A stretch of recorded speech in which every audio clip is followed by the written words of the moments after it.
আল্লাহ রাব্বুল আলামিন আল্লাহর নবীকে দিয়ে জানিয়ে দিচ্ছেন, হে নবী আপনি বলে দেন, কুল ইন কুনতুম তুহিব্বুনাল্লাহ ফাত্তাবিউনি ইউহিব্বুকুমুল্লাহু ওয়া ইয়াগফির লাকুম যুনুবাকুম ওয়াল্লাহু গফুরুর রহিম।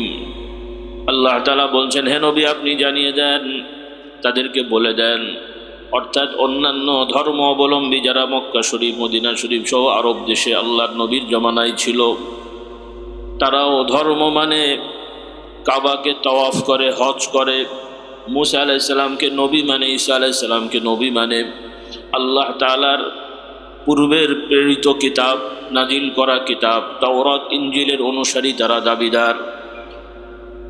তাদেরকে আল্লাহ তাআলা বলতে বলছেন, হে নবী আপনি বলে দেন, কুল ইন কুনতুম তুহিব্বুনাল্লাহ, তোমরা যদি সত্যিকার আল্লাহকে ভালোবেসে থাকো, আল্লাহর ভক্তি ভালোবাসা যদি তোমাদের অন্তরে থাকে, তাহলে তোমরা আমার অনুসরণ করো, আমাকে মেনে চলো, আমার হুকুম আহকাম বিধানগুলোকে তোমরা ঠিকমতো মানো।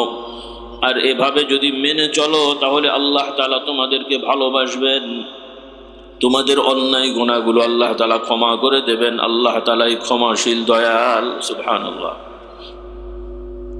আপনারা নাম শুনেছেন মক্কা শরীফের কিছু মুশরিক, দু চারটা নাম বলি, দেখেন তো পছন্দ হয় কিনা। আলহাজ আল্লামা আবু জেহেল আল মক্কি আল কুরাইশি, নাম শুনেছেন? কথা বলে না, কি ভুল বললাম না ঠিক বললাম? ঠিক আছে না?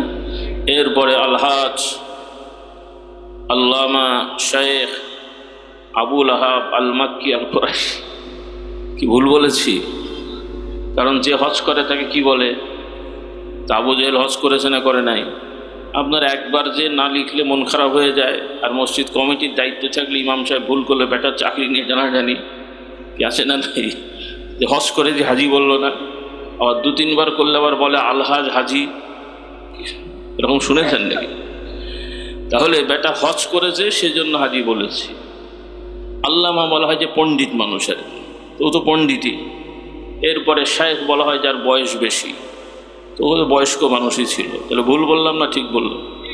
আচ্ছা, তো এই আবু জেহেল আবুল আহাব এরা হজ করেছে, নাস্তিক ছিল না। সংক্ষেপে বলে যাই, ইসলামটাকে বুঝতে হবে। আপনারা গায়ের জোরে, গলার জোরে মুসলমান থেকে ইসলাম বিরোধী কাজ করে সমাজে কোরআন এলারও জ্বালানোর ধান্দা করছেন, এভাবে চলে। এই গোলমাল করে কিছুই হবে না। একটু ইসলামটা বোঝেন, বুঝে পালন করেন, আল্লাহ তাআলা বরকত দেবেন। বলুন আল্লাহুম্মা আমিন। ইন্নাল হামদুলিল্লাহ الحمد لله نحمده ونستعينه ونستغفره ونؤمن به ونتوكل عليه ونعوذ بالله من شرور أنفسنا ومن سيئات أعمالنا من يهده الله فلا مضل له ومن يضلله فلا هادي له وأشهد أن لا إله إلا الله وحده لا شريك له وأشهد أن محمدًا عبده ورسوله صلى الله عليه وعلى آله وأصحابه وبارك وسلم. أما بعد فأعوذ بالله من الشيطان الرجيم. بسم الله الرحمن الرحيم. ما كان محمد أبا أحد من رجالكم ولكن رسول الله وخاتم النبيين وكان الله بكل شيء عليما. يا أيها الذين آمنوا اذكروا الله ذكرا كثيرا وسبحوه بكرة وأصيلا. الحمد لله. আল্লাহ তাআলার শুকরিয়া যে আমরা বাৎসরিক ওয়াজ মাহফিল, জিকিরের মজলিস, দোয়ার মাহফিলে বসতে পেরেছি, বলি আলহামদুলিল্লাহ। এবছর তাকদীরে আল্লাহ তাআলা রেখেছেন যে বাৎসরিক মাহফিলটি শাবান মাসের মধ্যম রজনীতে হয়ে গেছে, বলি আলহামদুলিল্লাহ। আজকে যারা আছেন অনেকেই গত বছর ছিলেন এই মাহফিলে, এরকম কে কে আছেন একটু হাত তুলবেন। মাশাআল্লাহ, হাত নামান। অনেকেই ছিলেন এবছর এই মাহফিলে প্রথম এসেছেন, আগে কখনো এই জায়গায় মাহফিলে আসেননি, এরকম কে কে আছেন একটু দেখি। মাশাআল্লাহ, অনেক নতুন মানুষও আছে, আগের মানুষও আছেন, আলহামদুলিল্লাহ। তো যারা গতবার ছিলেন কি কি বিষয় নিয়ে বলেছিলাম, দু চারটি হেডলাইন কি মনে আছে? হ্যাঁ, কি কি বিষয় বলা হয়েছিল? একটা দুইটা হেডলাইন কারো মনে আছে? মনে থাকলে আমার জন্য অসুবিধা, আর মনে না থাকলে আমার জন্য খুব ভালো জিনিস। এটা কি বলেন? কেন বললাম? আপনারা যদি মনে রাখেন তাহলে আমাদেরকে একটু চিন্তা করে জেনে শুনে নতুন কিছু বলার একটা পরিকল্পনা করতে হবে। আর এভাবে গোলেমালে প্রতি বছরই যা বলবো ভুলে যাবেন, তাহলে আমাদের সুবিধা হলো একই কথা প্রতিবার বললেও কোনো অসুবিধা, নতুন করে শিখতে হবে না, চিন্তাও করতে হবে না। তো যাই হোক, যদিও এটা কঠিন, সব কথা মনে রাখার সুযোগ নেই, এটা আমরাও বুঝি, তারপরও মূল কথাগুলো কিছুটা হলেও খেয়াল করা উচিত, শেখার দরকার আছে। কারণ এই ওয়াজ মাহফিল এগুলো বিনোদন অনুষ্ঠান না। বিনোদন অনুষ্ঠানে একটু আনন্দ ফুর্তি বিনোদনের জন্য মানুষ যায়, কোনো শিক্ষা করা, দীক্ষা দেওয়া এগুলো কারো ইচ্ছা থাকে না। পক্ষান্তরে ওয়াজ মাহফিল শিক্ষার জায়গা, শিখতে হবে, বুঝতে হবে, মানতে হবে, তাহলে ইনশাআল্লাহ আমরা উপকৃত হব। আল্লাহ তাআলা আমাদের সকলকে তৌফিক দান করুন। আর এর সাথে আমরা বসেছি আল্লাহ তাআলার সন্তুষ্টির উদ্দেশ্যে। আমরা এই মজলিসে আল্লাহ তাআলার গুণগান গাইছি, মাঝে মাঝে তাসবিহ তাহলিল পড়ছি, এগুলো নিঃসন্দেহে অনেক বরকতের বিষয়। এগুলোর দ্বারা আল্লাহ তাআলা আমাদের অন্যায় অপরাধ গুনাহগুলোকে ক্ষমা করে দেবেন এবং আমাদের প্রতি রহমত, বরকত, শান্তি নাজিল হবে। এবং আল্লাহ রাব্বুল আলামিন এই মজলিসে যারা উপস্থিত হয়েছেন তাদের জন্য ফেরেশতাদেরকে জানিয়ে দেন যে তারা ফেরেশতাগণ যেন এগুলো সাক্ষী দেন যে আল্লাহ তাআলা এদের সকলের গুনাহগুলো মাফ করে দিবেন। বলুন আল্লাহুম্মা আমিন। তো যাই হোক, খুব বেশি দীর্ঘ কথা বলে আপনাদের কষ্ট দেব না, যদিও আজকে একটা সুযোগ বেশি আমাদের। আজকের এই রাতে বেশিরভাগ মানুষই রাত জাগার একটা পরিকল্পনা আছে না নাই? বিশেষ করে যুবক ভাইদের অনেকেই রাত জাগবে, ইবাদত করুক আর ঘুরে ঘুরে বেড়াক, একটা তাদের টেন্ডেন্সি আছে। আর সরকারিভাবেও রাষ্ট্রীয়ভাবেও আগামীকালকে ছুটি আছে না?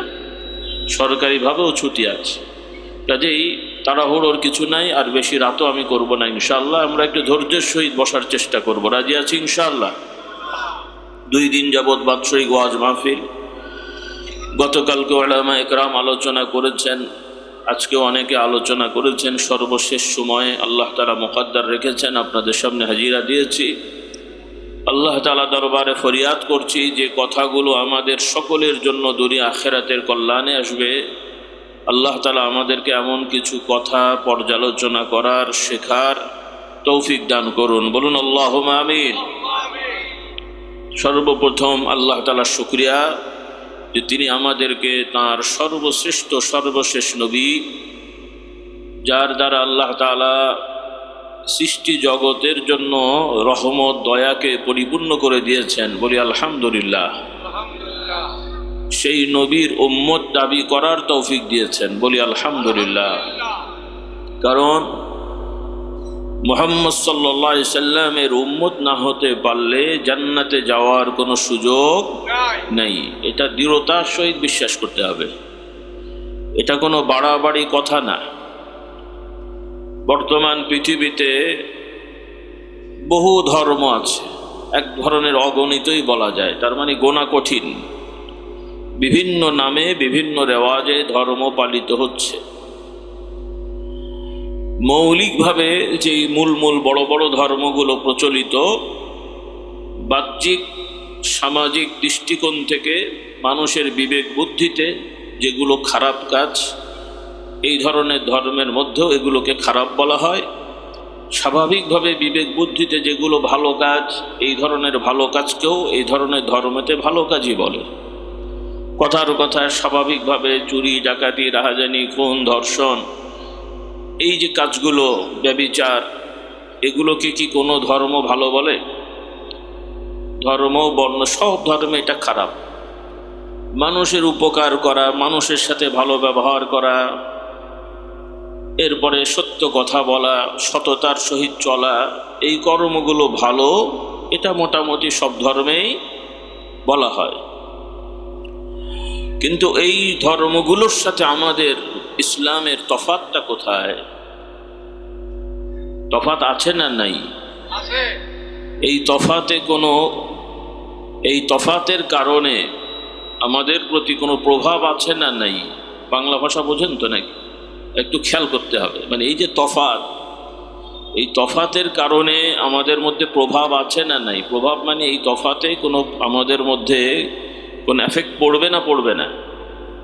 পড়া মানে হলো এই যে মূলনীতি আমি যে বললাম, যে সব খারাপ কাজকে তারা খারাপ জানে, ভালো কাজকে তারাও ভালো বলে, আমরাও ভালো বলি, তার মানে তারাও জান্নাতে যাবে, আমরাও যাব নাকি? কেন? সমস্যা কোথায়? আপনারাই তো বললেন ভালো কাজ তারা ভালো বলে, খারাপ কাজকে খারাপ বলে, তাহলে সমস্যা কোথায়? হ্যাঁ, সমস্যা হলো যে ওরাও যদি জান্নাতে যায় তাহলে আপনাদের তো জায়গা হবে না, ঠাসাঠাসি হবে। এই জন্য আপনারা বের করে দেবেন জান্নাত থেকে, ওদেরকে ঢুকতে দেবেন না, নিজেরা দখল করে নেবেন, বাংলাদেশের মতন নাকি? তাই তো। হ্যাঁ, তাহলে আমরা বলছি না যে তাদেরকে আমরা জান্নাত থেকে বের করে দেবো, অথবা আমরা জান্নাত দখল করে নেব, তাদের ঢুকতে দেবো না, সেটা আমরা বলছি না। তারা ভালো কাজ করে, মন্দ কাজ থেকে দূরে থাকে, কিন্তু তাদের মধ্যে সব থেকে একটা খারাপ কাজ ঢুকে গেছে, সেটা হলো তারা তাদের সমাজের কিছু মানুষের দ্বারা নতুন নতুন আবিষ্কার, নতুন নতুন রেওয়াজকে তারা ধর্ম, দিন বানিয়ে আল্লাহর ইবাদত করে। বলুন নাউজুবিল্লাহ। এটাই হলো অন্যান্য সব অপরাধের থেকেও বড় অপরাধ।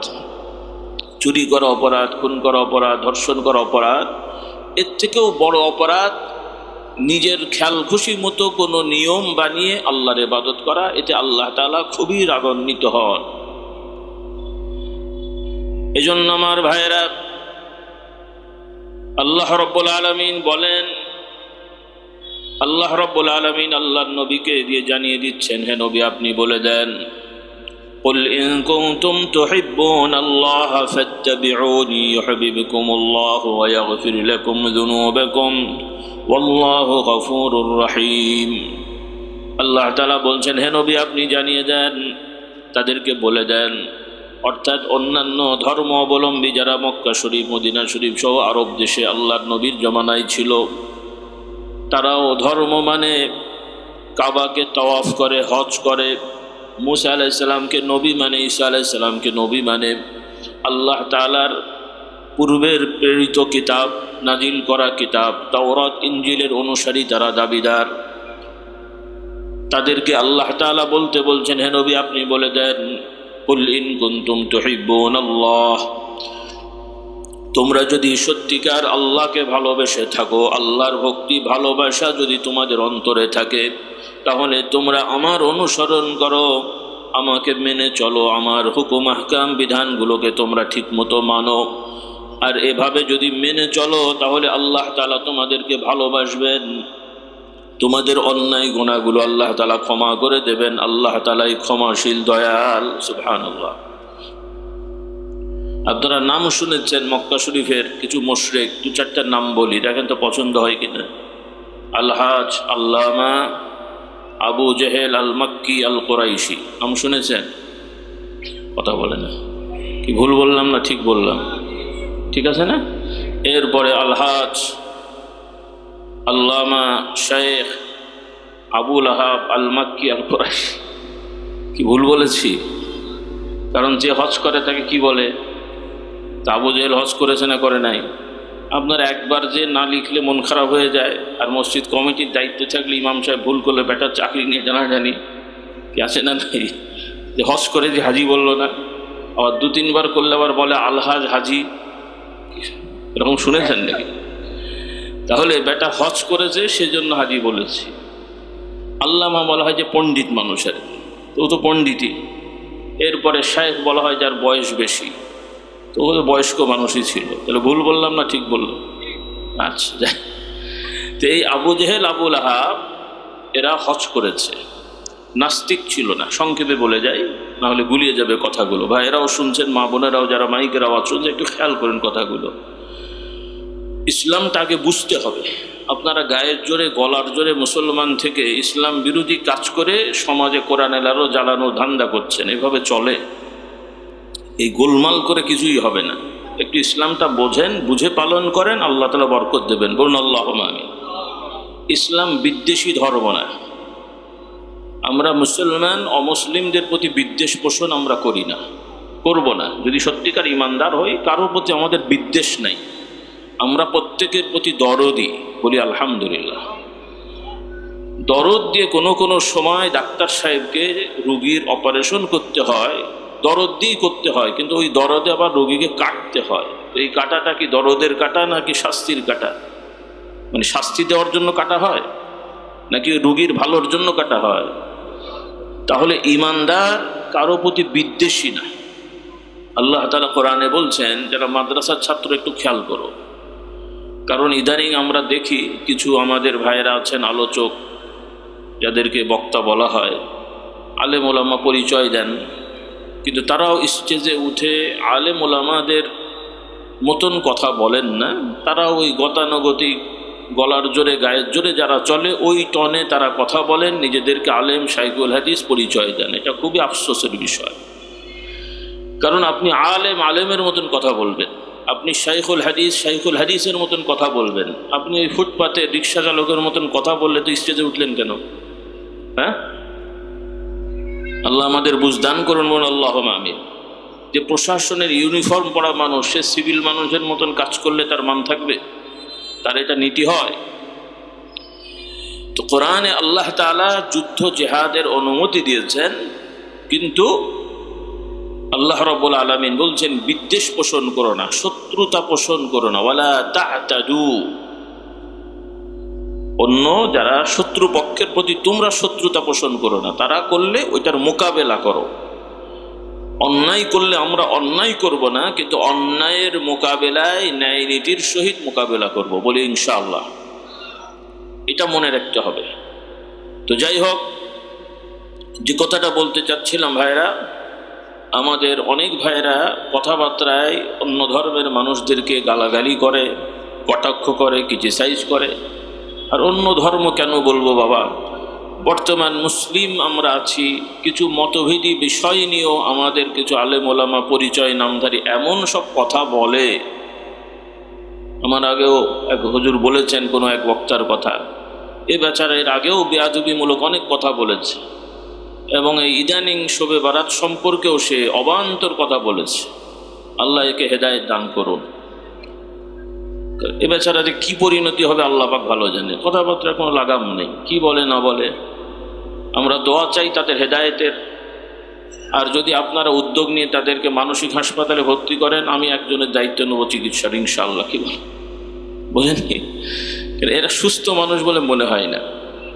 কোরআন হাদিসের দোহাই দেয়, কিন্তু নিজের মধ্যেই কোরআন হাদিস নেই। আল্লাহ এদেরকে হেদায়েত দান করুন। এদের প্রতি তার ওহী নাজিল হয় নাই। তারাও যে কোরআন হাদিস পড়ে আলহামদুলিল্লাহ, তারা হয়তো একটু বেশি পড়েছে রাত জেগে, এই জন্য হয়তো হজম করতে পারে নাই। দু চার পাতা তো ভাই আমরাও পড়েছি, বলি আলহামদুলিল্লাহ। শুধু খেলে হবে না, তো হজম করতে হবে। একটা হলো খাওয়ার পরে হজম হলে শক্তি হয়, আর বদ হজম হলে কি হয়? দুর্বল হয়ে যায়। বারবার টয়লেটে যেতে হয়, বারবার বমি করে, তারপরে স্যালাইন দিয়ে শুইয়ে রাখতে হয়। তো আমাদের এই হুজুররা এত বেশি পড়েছেন, আমার তো মনে হয় হজম না হয়ে বদ হজম হয়ে গেছে। এমন সব স্যালাইন দিয়ে শুইয়ে রাখা উচিত। আল্লাহ এদের হেদায়েত দান করুন।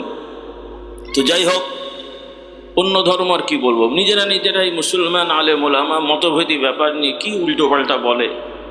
তো এই রকম উল্টোপাল্টা কথা বলা, এগুলো থেকে আমাদের বিরত থাকতে হবে, সচেতন হতে হবে, ধৈর্য ধারণ করতে হবে, লাগাম লাগাতে হবে। তো আমার ভাই বোনেরা, ইসলাম হলো আল্লাহর পক্ষ থেকে প্রদত্ত দিন, ধর্ম। এখানে কোনো জিনিস বাড়ানো কমানো আমাদের ইচ্ছা অনুযায়ী কোনো শক্তি ক্ষমতা আল্লাহ তাআলা দেননি। এই জন্য রাসূলুল্লাহ সাল্লাল্লাহু আলাইহি সাল্লাম নিয়মিত যখনই তিনি আলোচনা করতেন, জুমার খুতবা বা এমনি আলোচনা, আরবিতে খুতবা মানেই বক্তৃতা, জুমার খুতবাকেও খুতবা বলে। জুমা ছাড়াও যখন আলোচনা করতেন রাসূলুল্লাহ সাল্লাল্লাহু আলাইহি ওয়াসাল্লাম খুতবা বলতেন। সাহাবীরা বলতেন যে রাসূলুল্লাহ খাতাবানা রাসূলুল্লাহ ওয়া আযানা রাসূলুল্লাহ, আল্লাহ নবী আমাদের বক্তৃতা দিলেন, আমাদেরকে ওয়াজ করে শোনালেন, আমরা শুনলাম, এভাবে বলা হতো। তো রাসূলুল্লাহ সাল্লাল্লাহু আলাইহি ওয়াসাল্লাম যখনই আলোচনা শুরু করতেন কিছু ভূমিকা দিতেন, যেটা আমরাও পড়ি অনেকেই। তো সেখানে তিনি বলতেন আম্মা বাদ বলে, অতঃপর আল্লাহ নবী বলতেন ফাইন্না খায়রাল হাদিসি কালামুল্লাহ আও কিতাবুল্লাহ। বিভিন্ন বর্ণনা এসেছে আল্লাহ নবী বলতেন সর্বোত্তম কথা হলো আল্লাহর কথা, সর্বোত্তম কিতাব হলো আল্লাহর কিতাব। সর্বোত্তম কথা কার কথা? আল্লাহর। ফাইন্না খায়রাল হাদিসি কালামুল্লাহ ওয়া খায়রাল হাদি হাদি মুহাম্মাদিন সাল্লাল্লাহু আলাইহি ওয়াসাল্লাম। আর সর্বোত্তম আদর্শ হলো মুহাম্মদ সাল্লাল্লাহু আলাইহি সাল্লামের আদর্শ। এরপরে আল্লাহ নবী বলতেন ওয়া শাররাল উমুরি মুহদাসাতুহা। আর সব থেকে খারাপ জিনিস হলো দ্বীনের মধ্যে, ইসলামের মধ্যে, আল্লাহর বিধানের মধ্যে নতুন নতুন আবিষ্কার করা। কি করা? আবিষ্কার করা। দ্বীনের মধ্যে, ইসলামের মধ্যে, বা আল্লাহ তাআলা যে দ্বীন ধর্ম দিয়েছেন এই দ্বীন ধর্মের মধ্যে আবিষ্কার করা, নতুন জিনিস তৈরি করা, এটা হলো সব থেকে খারাপ। আর এই খারাপটা কি করে? মানুষদেরকে পথভ্রষ্ট করে। ওয়া কুল্লু মুহদাসাতিন বিদআ। এই মুহদাসাত, নতুনত্বটাকে আল্লাহ নবী বলছেন, আবিষ্কারকে তিনি বলছেন এটা হলো নতুন আবিষ্কার, নতুন বিদআত। আর এই বিদআত মানুষকে পথভ্রষ্ট করে, বিপদগামী করে, আর বিপদগামী করে তাকে জাহান্নামে নিয়ে যায়। নাউজুবিল্লাহ। মেন রাস্তা থেকে কেউ যদি সাইড হয়ে যায়, পিছলে যায়, কোথায় পড়ে? আমরা কি বলি? রাস্তার দুই পাশে গর্ত টর্ত থাকে না, কোথায় পড়ে? গর্তে পড়ে, খাদে পড়ে, খালে পড়ে। হ্যাঁ, তো আল্লাহ নবী বলছেন যারা আল্লাহর বিধানের মধ্যে নতুন জিনিস আবিষ্কার করে তারা পথভ্রষ্ট হয়ে জাহান্নামে পড়ে যায়। আল্লাহ তাআলা আমাদের এর থেকে হেফাজত করুন। আর সেটার চিত্রই আমরা যখন মক্কা শরীফের দুনিয়ায় পেরেছেন, কারণ আল্লাহর নবী সাল্লাল্লাহু আলাইহি সাল্লাম জন্মগতভাবেই নবী আর সৃষ্টিগতভাবেই নবী। বলুন সুবহানাল্লাহ। মানেটা কি একটু বুঝে নেন। অর্থাৎ আল্লাহ রাব্বুল আলামিন যে সৃষ্টি জগৎ সৃষ্টি করেছেন, এই সব কিছুই আল্লাহ তাআলা ইচ্ছা করে পরিকল্পনা করে বানিয়েছেন। বলি আলহামদুলিল্লাহ। এগুলো এমনি এমনি হয়ে যায়নি, স্রষ্টা আছে না নাই? আর সেই স্রষ্টাও আল্লাহ বলছেন তাকদীর, নিয়ন্ত্রণ করে, পরিকল্পনা করে বানিয়েছেন তার নিজ শক্তি ক্ষমতায়। বলি আলহামদুলিল্লাহ। আল্লাহ রাব্বুল আলামিন ইরশাদ করেন কোরআনুল কারীমে, ইন্নামা আমরুহু ইযা আরাদা শাইআন আন ইয়াকুলা লাহু কুন ফায়াকুন। আল্লাহ তাআলা তার নিজের শক্তি ক্ষমতাকে ইরশাদ করছেন যে তিনি যদি কোনো জিনিস বানাতে চান, করতে চান, তিনি শুধু বলবেন এটা হয়ে যাও, তিনি যেভাবে চাইবেন সেভাবেই হয়ে যাবে। সুবহানাল্লাহ। আল্লাহ তাআলা যেভাবে ইচ্ছা করেন সেভাবেই সবকিছু সৃষ্টি করেন, হুকুম দেন আর হয়ে যায়। কিন্তু এটাও আল্লাহর হুকুমে হয়, এমনি এমনি হয় না। এভাবে জগৎ সৃষ্টি হয়েছে। আল্লাহ তাআলা ইচ্ছা করেছেন মানুষ সৃষ্টি করবেন, এটার ইতিহাস কোরআনুল কারীম আল্লাহ তাআলা বলেছেন। আমি সংক্ষেপে আর সেদিকে যাচ্ছি না, মূল কথাটাই আসে। আদম আলাইহিস সালামকে আল্লাহ তাআলা বানালেন। সে আদম আলাইহিস সালামকে যে বানাবেন আল্লাহ তাআলা নির্ধারণ করেছেন। আগেও কিন্তু ফেরেশতাদেরকে বলেছিলেন যে ফেরেশতাগণ, হে মালাইকা, আমি মাটি দিয়ে পানি দিয়ে মানুষ সৃষ্টি করব, আমি মানুষ সৃষ্টি করব, তোমাদেরকে জানাচ্ছি। ফেরেশতাদেরকে বলেছেন। এর আরো কিছু ঘটনা আছে, আমি সেদিকে যাচ্ছি না। তো রাসূলুল্লাহ সাল্লাল্লাহু আলাইহি ওয়াসাল্লাম হাদিসে বলছেন, আল্লাহ সহিহ হাদিস, এগুলো আমরা বিশ্বাস করব, রাজি আছি আলহামদুলিল্লাহ। কারণ এখানে একটু টিকা নিয়ে যাই যে বর্তমানে একদল মুসলমান নামধারী তারা নিজেদেরকে দাবি করে আমরা আহলুল কোরআন, আহলে কোরআন। নামটা সুন্দর না খারাপ? আহলুল কোরআন নামটা সুন্দর না খারাপ? নামটা সুন্দর, কিন্তু এই সুন্দর নামের মানুষগুলো এমন এমন সব আকীদা বিশ্বাসের কথা বলে, একান্ত কুফরি কথা। ওই বিশ্বাস করে মারা গেলে সে কাফের কাফের কাফের। কিরকম ভালো করে বোঝেন, আমার গুলিয়ে ফেলেন না। আহলুল কোরআন আহলে হাদিস এক জিনিস না। আহলে কোরআন আহলে হাদিস এক জিনিস না, আপনারা আবার ভুলমাল পাকিয়েন না। আহলুল কোরআন তারা দাবিদার, আমার ভাই মামুন রসনের, কারণ এগুলো ফেসবুক ইউটিউবে এখন ব্যাপকভাবে প্রচার হচ্ছে। আর এরা ইসলামের নামে সুন্দর ভাষায় মানুষকে বিষ খাওয়াচ্ছে, যার জন্য এগুলো বেশি ভয়ঙ্কর। তো এরা বলছে আল্লাহ কোরআন নাজিল করেছেন, কোরআন আল্লাহর কালাম, আমরা কোরআন মানবো, এটাই যথেষ্ট। এই কথাটা শুনতে ভালো লাগছে। কিন্তু পরের শয়তানিটা হলো, এরা বলছে এই যারা আমরা কোরআন হাদিস পড়ি, হাদিস শেখাই, হাদিসের বর্ণনা করি, বলি না যে হাদিস শরীফ আছে, নবী বলেছেন, ইত্যাদি ইত্যাদি, তাদের বক্তব্য হলো এই হুজুরেরা মোল্লারা হাদিসের নামে যা বলে টলে এগুলো গ্রহণযোগ্য নয়, হাদিস মানার দরকার নাই। কথাটা সামান্য বিভ্রান্তি না। এই যে কথাটা বললো হাদিস লাগবে না, কোরআন যথেষ্ট, এটা ছোটখাটো ভুল নয়, এটা স্পষ্ট কুফরি কথা। কি কথা? কুফরি। কারণ এই কথায় বিশ্বাস করা মানে টোটাল ইসলামটাই বরবাদ করে দেওয়া। সে কোরআন মানার দাবি করলেও সে কোরআন মানে না। কারণ প্রকৃত যে কোরআন মানবে, কোরআন থেকে সে শিখবে যে কোরআন স্বয়ং সম্পূর্ণ এককভাবে আসে নাই। কোরআন নাজিল হয়েছে মুহাম্মদ সাল্লাল্লাহু আলাইহি ওয়াসাল্লামের প্রতি। মুহাম্মদ সাল্লাল্লাহু আলাইহি ওয়াসাল্লাম কোরআনকে যেভাবে শিক্ষা দেবেন ওইটাই হলো ইসলাম। বলুন সুবহানাল্লাহ। কাজে কোরআন সঠিকভাবে মানতে হলে নবী লাগবে, আর নবীর পক্ষ থেকে যে বর্ণনা এটাকে হাদিস বলা হয়। কি বলা হয়? হাদিস বলা হয়। তাহলে হাদিস লাগবে না লাগবে না? হাদিস লাগবে, সহজ হিসাব। কিন্তু এই লোকেরা বিভিন্নভাবে বুঝে হোক বা শয়তানি করে হোক, না বুঝলেও শয়তানি, বুঝলেও শয়তানি, শয়তান ওয়াসওয়াসা দিয়েছে তাদের, তারা মনে করছে। আর এই মনে করার পেছনে তারা কিছু যুক্তি দেয়। কারণ কিছু কিছু হাদিসের নামে মিথ্যা কথা আছে সমাজে, যেটা এই রাতের নামে অনেক মিথ্যা কথা আছে। রাতটা বরকতের, এতে কোনো সন্দেহ নেই, আলহামদুলিল্লাহ। কিন্তু অতিরঞ্জিত কিছু বর্ণনা আছে যেগুলো সঠিক না। তো এরকম অনেক কথাই আছে যেগুলো সঠিক না, ইসলামের মধ্যে হাদিসের নামে প্রচার আছে। তবে সেগুলো থাকলেও আলহামদুলিল্লাহ আল্লাহ নবীর বিশুদ্ধ হাদিস বলে আমরা জেনেছেন, লেখা আছে, এতে কোনো সন্দেহ নেই, বলি আলহামদুলিল্লাহ। এই মূলনীতিটা আপনারা মনে রেখেন। আপনারা তো আর বাদ বিচার করতে পারবেন না, আমরাও জানি, কিন্তু অন্তত এই খেয়াল রাখতে হবে আলেমরা সহিহ হাদিসের নামে যা বলবেন সেটা মানবেন। আর যেগুলো নির্ভরযোগ্য আলেম বলবেন এগুলো হাদিস বলে ঠিক নয়, সেগুলো মানবেন, মানে ওই কথাগুলো বিশ্বাস করবেন।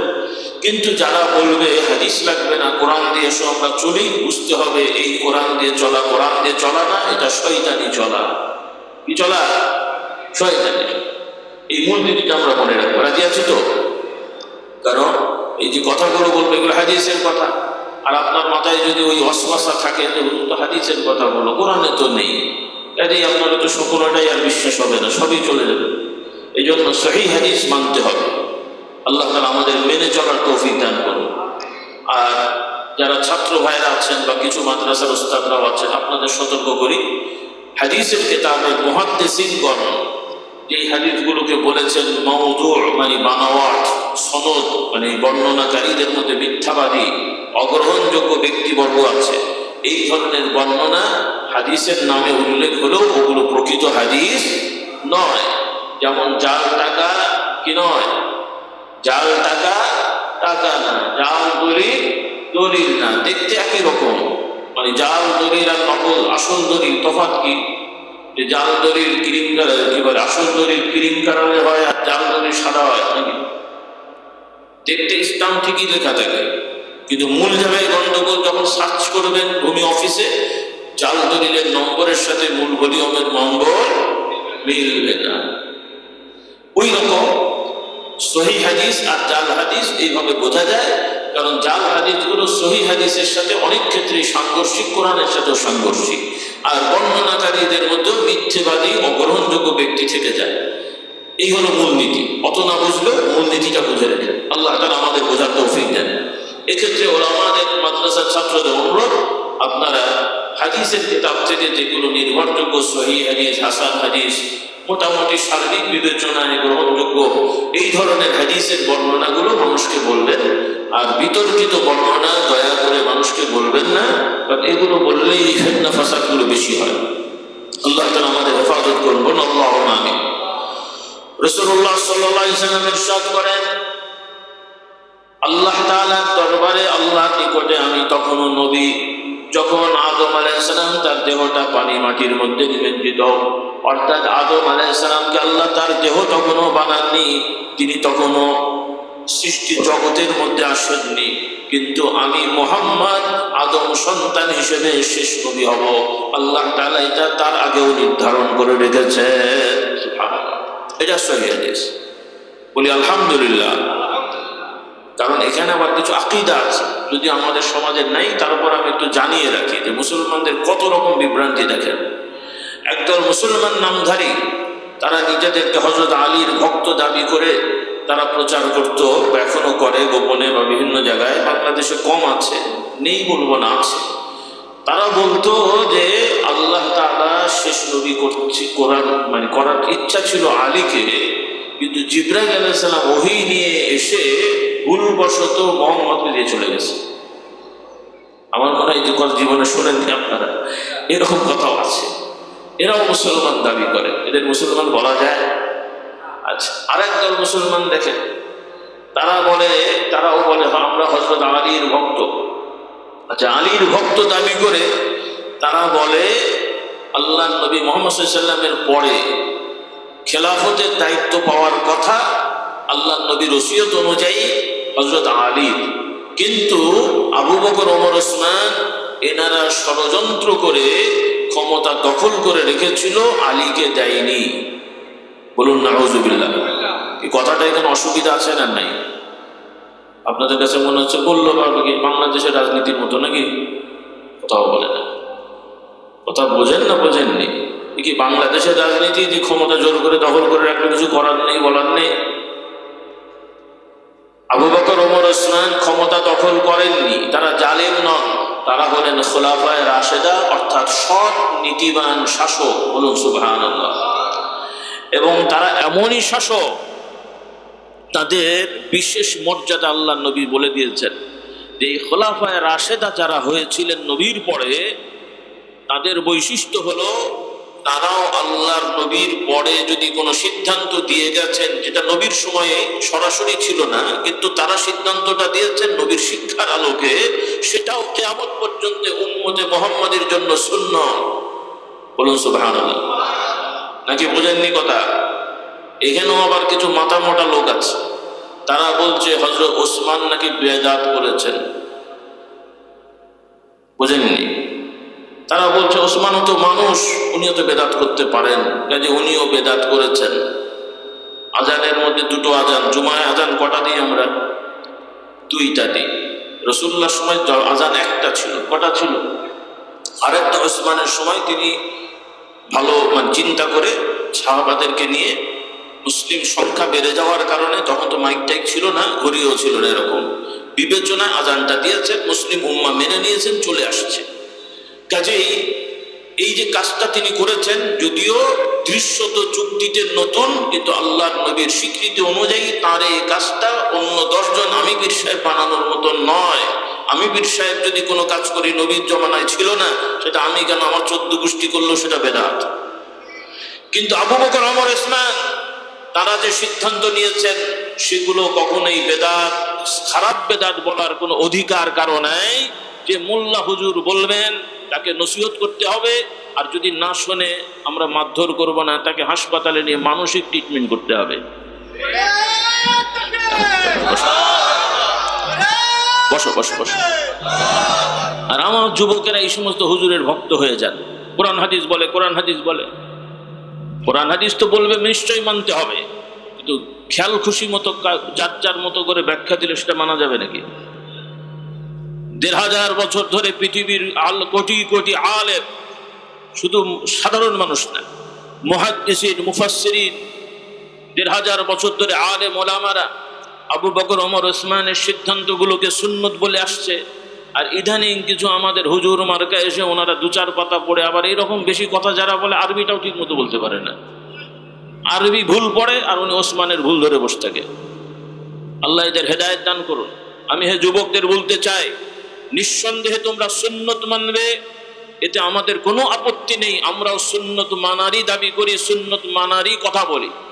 কিন্তু সুন্নত মানার দোহাই দিয়ে মুসলিম উম্মাহ যাদেরকে মেনে চলেন, আল্লাহর নবী থেকে যাদেরকে স্বীকৃতি দেওয়া হয়েছে, এই ধরনের ব্যক্তিবর্গের ব্যাপারে বেয়াদবিমূলক কথা বললে তোমাদের ছেড়ে দেওয়া হবে না। তোমাদের এই কোরআন হাদিসের দোহাই দিয়ে সমাজে মানুষদেরকে বিভ্রান্তি করবে, এটা আমরা মেনে নেব না। সুন্নত মানবে, কোনো আপত্তি নেই। আল্লাহ নবীর সুন্নত মানবে, এখানে কারই বা কি বলার থাকবে? বলার অধিকার আছে। আবার এখানে আবার কথা বলতে হয়, না বললে বেইনসাফি হবে। আমাদের আবার কিছু হুজুররা আছেন, তাদের আবার ঝামেলা আছে। তারা আবার অনেক সিদ্ধান্ত নবীর হাদিস নিজের যুক্তি দিয়ে পাশ কাটিয়ে যান। এগুলোও বড় বিভ্রান্তিকর। মাযহাবের দোহাই দিয়ে, হানাফি মাযহাবের দোহাই দিয়ে, হাম্বলি মাযহাবের দোহাই দিয়ে, শাফি মাযহাবের দোহাই দিয়ে স্পষ্ট আল্লাহর নবীর সহিহ হাদিসকে যুক্তি দিয়ে খণ্ডন করার প্রবণতা এই বাংলাদেশে অনেক শাইখুল হাদিস নামক ব্যক্তিদেরও আছে। এটাও বড় আফসোসের বিষয়।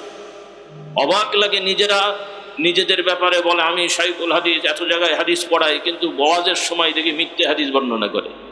যে এত বড় শাইখুল হাদিস আর সহিহ হাদিস খুঁজে পাইনি, ওনার মিথ্যে কথা বলার দরকার হলো? এগুলো বড় আফসোস লাগে। সেজন্য কথাই বলে, এক হাতে তালি বাজে না। কাজে হাত ঠিক করেন, দুই হাতে সবার হাত নামিয়ে দেন, আর তালি বাজবে না। এখন আপনিও হাত তুলবেন, সে কি বসে থাকবে নাকি? এজন্য এই সমস্ত অবান্তর কর্মকাণ্ড কথা থেকে আমরা বিরত থাকি, কারণ আমরা, আমাদের গোলামি হলো আল্লাহর নবীর ইতাআত। বলি আলহামদুলিল্লাহ। আল্লাহ তাআলা আমাদের বুঝে চলার তৌফিক দান করুন। তো আমার ভাইরা, কথা বেড়ে যাচ্ছে, সংক্ষেপ করি। মুহাম্মদ সাল্লাল্লাহু আলাইহি সাল্লাম তিনি হলেন শেষ নবী।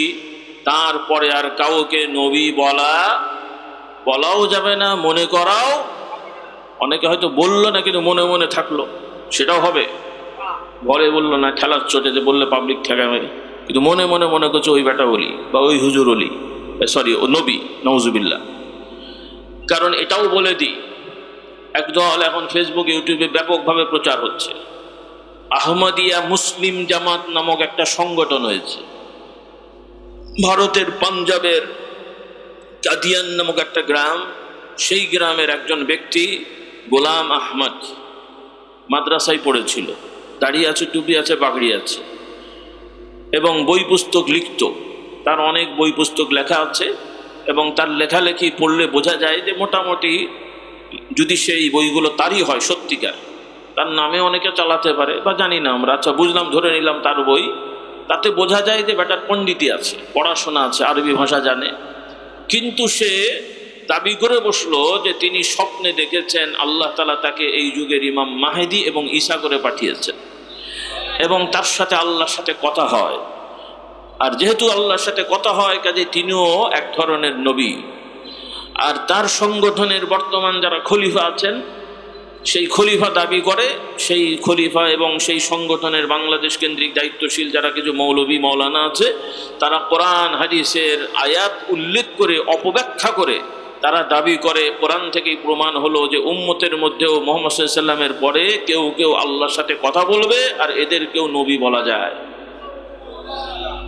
কাজেই তাদের দাবি হলো, যেমন আপনারা আগে বলতেন, হুজুররাও জুমাই বলতো যে কাদিয়ানীরা মুহাম্মদ সাল্লাল্লাহু আলাইহি ওয়াসাল্লামকে শেষ নবী মানে না। এই গণহারে বলাতে তারা এখন কথা উল্টে দিয়েছে।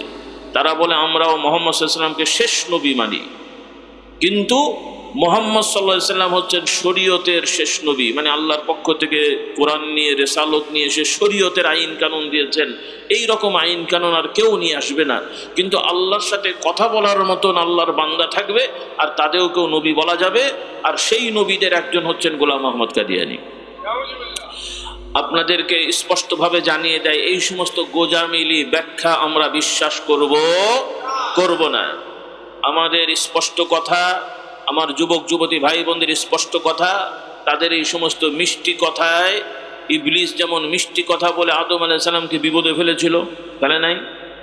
ইবলিস কি বলেছিল ভাই, মনে আছে আপনাদের? দেখি যুবকরা বলতে পারো নাকি ইবলিস আদম আলাইহিস সালামকে কি বলেছিল? ওলামারা বলবেন না, দেখি আমার যুবকরা বলো তো বাবা।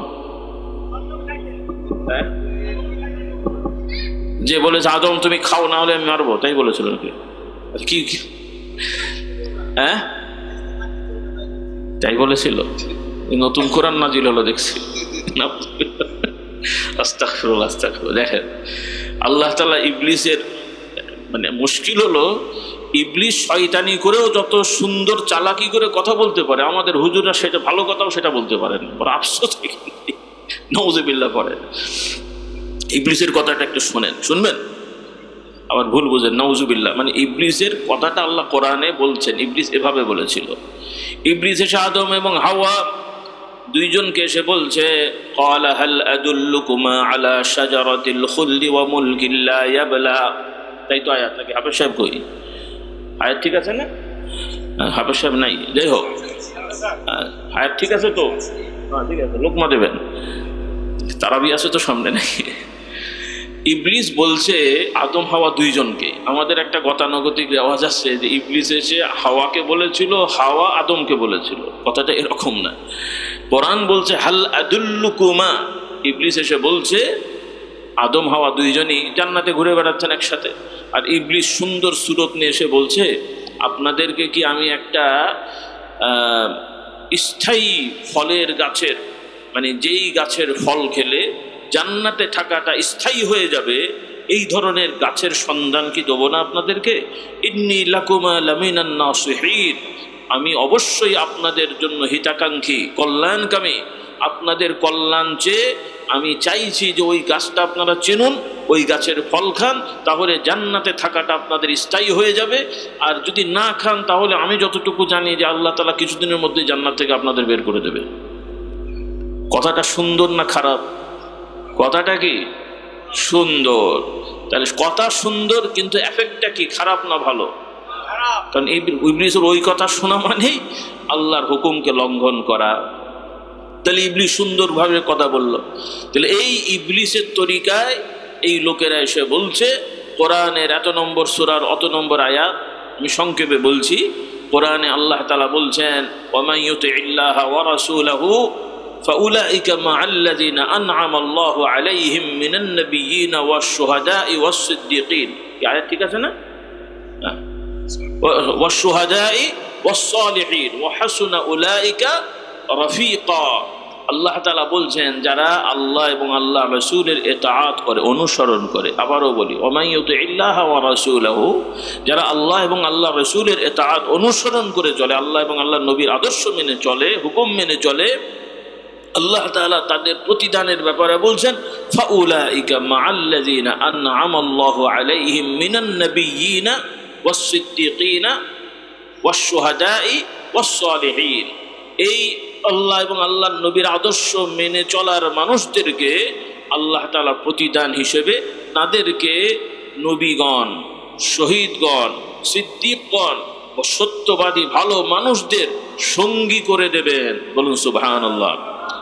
এখন এরা দাবি করলো এইভাবে আল্লাহ এবং আল্লাহর নবীর হুকুম মেনে চললে এরা নবীগণের সাথে নবী হয়ে যায়। বলুন নাউজুবিল্লাহ। নবীর সাথে যেহেতু থাকবে, নবী ছাড়া নবীর সাথে থাকে নাকি? এদের যুক্তি হলো এরকম খোঁড়া যুক্তি। বলুন নাউজুবিল্লাহ। তাহলে বলতে হবে ভাই আপনি অনেক কিছু জেনে গেছেন, কাজেই আপনাকে আমরা বলবো, যেমন বাংলা ব্যাকরণে বলা হয় যে খেলে তাকে কি বলে? তাহলে যে জানে তাকে কি বলবে? জানোয়ার। তাই তো কথা বলে। খেললে যদি খেলোয়াড় হয় তো জানলে কি? তাহলে এই হুজুরদের বলো ভাই আপনি অনেক জেনে গেছেন, কাজে আপনি হলেন বিশিষ্ট জানোয়ার। আপনার কথা অনুযায়ী আল্লাহ বলছেন যারা আল্লাহ আল্লাহ নবীকে মেনে চলে, আল্লাহ তাদেরকে পুরস্কার হিসেবে নবীদের সাথী করে উঠাবেন, আর এরা বলছে এরা নবী হয়ে যাবে। বুঝলেন কথা না বোঝেননি? মাথায় ঢোকে নাই মনে হয়। তাহলে বলতে হয় যে বাংলা ব্যাকরণ অনুযায়ী আপনি এত জেনেছেন, তাহলে জেনে জেনে এখন জানোয়ার হয়ে গেছেন। আর কি বলবো, জেনে জান। এই জন্যই কোরআনে আল্লাহ বলছে যে কিছু মানুষ আছে জেনেও, আল্লাহ বলছেন ওয়ালাকাদ যারানা লিজাহান্নামা কাসীরাম মিনাল জিন্নি ওয়াল ইনস লাহুম কুলুবুন লা ইয়াফকাহুনা বিহা ওয়া লাহুম আ'য়ুনুন লা ইউবসিরুনা বিহা ওয়া লাহুম আযানুন লা ইয়াসমাউনা বিহা উলাইকা কাল আনআম বাল হুম আযাল উলাইকা হুমুল গাফিলুন। আল্লাহ তাআলা বলছেন যে মানুষের মধ্যে এক দল আছে, আল্লাহ বলছেন এদেরকে আমি জাহান্নামের জন্য বানিয়েছি, মানে এরা তাদের কর্মের জন্য জাহান্নামী হবে। কোথায় যাবে? কেন জাহান্নামে যাবে? আল্লাহ তাআলা বলছেন তাদের জ্ঞান আছে, বুদ্ধি আছে, জ্ঞান বুদ্ধি দিয়ে তারা অনুধাবন করে না, অন্তর দিয়ে তারা অনুধাবন করে না, চোখ দিয়ে তারা দেখে না, কান দিয়ে তারা শোনে না, চোখ দিয়ে তারা দেখে না। আল্লাহ তাআলা বলছেন উলাইকা কাল আনআম, এরা চতুষ্পদ জানোয়ারের মতন, বরং তার থেকেও খারাপ, নিকৃষ্ট। কারণ এরা হলো উদাসীন, তথা কান দিয়ে শুনে ঠিকই, ওলামারা বলেন ওয়াজ নসিহত করেন, তাদেরকে ভালো কথা বলা হয়, কিন্তু কান দিয়ে শুনলেও সেটা মেনে চলে না, চোখ দিয়ে সত্য বিষয় দেখলেও সেটাকে মেনে চলে না, জ্ঞান আছে, বুদ্ধি আছে, জ্ঞান দিয়ে অনুধাবন করলেও সেটাকে মানে না, যেটাকে বাংলায় জ্ঞান পাপী বলে। আছে না নাই? বর্তমান সমাজে এই থানায় আপনার রিপোর্ট দেখেন, ব্ল্যাক লিস্টে যত ক্রাইম লিস্ট আছে সত্যিকার, গণহারে না, সত্যিকার যারা অপরাধী এই ধরনের পার্সেন্টেজ যদি করেন যে এই সত্যিকার অপরাধী, চুরি, ডাকাতি, খুন, ধর্ষণ, জমি জায়গা দখল করা, টাকা আত্মসাৎ করা, এই ধরনের যত অপরাধী আছে সত্যিকার, অভিযুক্ত না, সব অভিযুক্তই অপরাধী না। কারণ অনেক আছে তাদের গতানুগতিক ভাষায় সন্দেহজনকভাবে ধরে নিয়ে যে পিটায়। আছে না নাই? এটা কি বৈধ? সন্দেহজনক কাউকে বড় জোর ধরতে পারেন কিন্তু মারতে পারেন না। তাকে দোষী সাব্যস্ত করতে হলে আপনার সঠিকভাবে সাক্ষী প্রমাণ সহ তারপরে আপনি দোষী করবেন। সাক্ষী প্রমাণ নেই, কিচ্ছু নেই, সন্দেহজনক ধরে ঠ্যাঙাতে মেরে ফেললেন, এটা আল্লাহর দরবারে কিন্তু যেতে হবে, আল্লাহর দরবারে কৈফিয়ত দিতে হবে। আল্লাহ তাআলা এদেরকে হেদায়েত দান করুন। তো যাই হোক, তো যত অপরাধী আছে বর্তমানে লিস্ট দেখলে দেখবেন উল্লেখযোগ্য অপরাধীরাই হলো কিছু না কিছু পাশ করা, inter pass, degree pass, MA pass, BA pass, পার্সেন্টেজে মোটেই পড়াশোনা নাই এইরকম লোকের পার্সেন্ট কিন্তু কম। কি ভুল বললাম? তাহলে এরা 10 মানে 10ম শ্রেণী, 12 শ্রেণী, তারপরে degree, honours master, doctor, engineer, উকিল, ব্যারিস্টার হয়ে এত পড়াশোনা করেও যে খুন করে, ডাকাতি করে, ধর্ষণ করে, ইউনিভার্সিটির লেকচারার, স্কুলের শিক্ষক, 2-4টে নাম আল্লাহ মাফ করুক, মাদ্রাসার হুজুরও 2-4টে আছে, সব কিছু হলেও কম হলেও আছে, 2-1টা ধরা পড়েছে সত্যভাবে। তো এই ধরনের পড়াশোনা করেও তারা এই ধরনের অপরাধে লিপ্ত। এরা কি আসলে শিক্ষিত নাকি জ্ঞান পাপী, অশিক্ষিত? অশিক্ষিত। এরা শিক্ষিত না, এরা পড়াশোনা করে যে ডিগ্রি নিয়েছে কিন্তু শিক্ষা অর্জন করে নাই। এদেরকে শিক্ষিত বললে শিক্ষা শব্দটার উপরে অবিচার করা হবে। আল্লাহ তাআলা আমাদের বোঝার তৌফিক দান করুন। তো খোলাসা কথা, যাই হোক, কথা বেড়ে যাচ্ছে। আমি যুবক যুবতী ভাইটা বিশেষভাবে বলার কারণ, এমনি সবাই জানেন কাদিয়ানীরা খারাপ, কাদিয়ানীরা খারাপ, কিন্তু কি খারাপ? আপনার মুরগি চুরি করে নাই, আপনার গরুও চুরি করে নাই। দেখতে শুনতে তারা দাড়িওয়ালা, টুপিওয়ালা, ফেরেশতা, তাহাজ্জুদ গুজার, জিকির আজকার সবই ঠিক, কিন্তু মূল জায়গায় তাদের সমস্যা। তারা বলে বেড়াচ্ছে যে এই যুগেও উম্মতি নবী হয়, এই হয়েছে মূল সমস্যা। এই সমস্যা বড় সমস্যা না ছোট সমস্যা? সেজন্য আমরা এই সম্প্রদায়কে মুসলিম হিসেবে স্বীকৃতি দেব না। তথা এটা শুধু মুখের কথা হলে হবে না। আল্লাহ না করুন, আল্লাহ না করুন, আপনার আমার আল্লাহ না করুন, পরিবারের কোনো সদস্য যদি এই বিভ্রান্তির মধ্যে পড়ে যায় তাকে নসিহত করবেন। আপনার নাউজুবিল্লাহ এরকম কোনো মহিলা যদি জানতে পারেন, তাহলে ওই রকম মহিলার সাথে, মেয়ের সাথে আপনার ছেলের বিয়ে দেওয়া যাবে না, ওই রকম মেয়ের সাথে আপনি বিয়ে করতে পারবেন না। নাউজুবিল্লাহ কারো বউ যদি এরকম হয় তাকে পরামর্শ দিতে হবে, হয় সে তওবা করবে, সময় দেবেন, তওবা না করলে তালাক দিতে হবে। কারণ এই ধরনের বেদিন মানুষকে নিয়ে ইসলাম, মুসলমান ঘর করা সম্ভব নয়। এজন্যে কারণ আপনার পরবর্তী প্রজন্ম ঈমান হারা হয়ে যাবে। বলুন নাউজুবিল্লাহ। এগুলোকে হালকা করে দেখার সুযোগ নেই। কথা মাথায় ঢুকছে না মনে করছেন বাড়াবাড়ি হচ্ছে? এটা ভালো করে বুঝতে হবে। আরো অনেক কথা আছে, এটা তো শুধু একটা বললাম, আরো অনেক বিভ্রান্তিকর। আর ইমাম মাহদির ব্যাপারে এই যে সে বেচারা তো আগে দাবি করে বসলো সে মাহদি, আর ইদানিং আবার কেউ হঠাৎ বাংলাদেশের এই জেলা, সেই জেলা, অমুক জেলা, পাকিস্তান থেকে একজন বেরোয় আমি ইমাম মাহদি, আমি ইমাম মাহদি। কদিন আগে পাকশিতে এক বেটা পাগলা টাগলা ও এসে বলছে আমি ইমাম মাহদির দায়িত্বে আছি। বলেন কি বিপদ রে বলেন। এখন প্রশ্ন হলো ইমাম মাহদি আপনার এই বাংলাদেশে অবতীর্ণ হবে না? আবার আর একটা আছে, নাম বলবো না, আমাদেরই রিলেটেড এক দরবার, খলিফার, আমার দাদা হুজুরের খলিফার দরবার, ওনাদের কেউ নাই। ওই দরবারের এক মুরিদ এখন বর্তমান পীর দাবি করে, আর সে দাবি করে যে ইমাম মাহদি নাকি তার ওইখানে আসবে। আমি আর কত আছে বলেন দেখি। আমরাও খুব ঝামেলা আছি এই সমস্ত মানে দরবারগুলো নিয়ে। দোয়া করেন, আমাদের পূর্বপুরুষগণ হকের ওপরে ছিলেন, বলি আলহামদুলিল্লাহ। আমরা নিয়ম অনুযায়ী বর্তমানে আমরা চতুর্থ প্রজন্ম পীর মুরিদি করছি। আমরা স্বঘোষিত পীর নই, আমাদের পীর মুরিদি করার লোভ লালসাও নেই।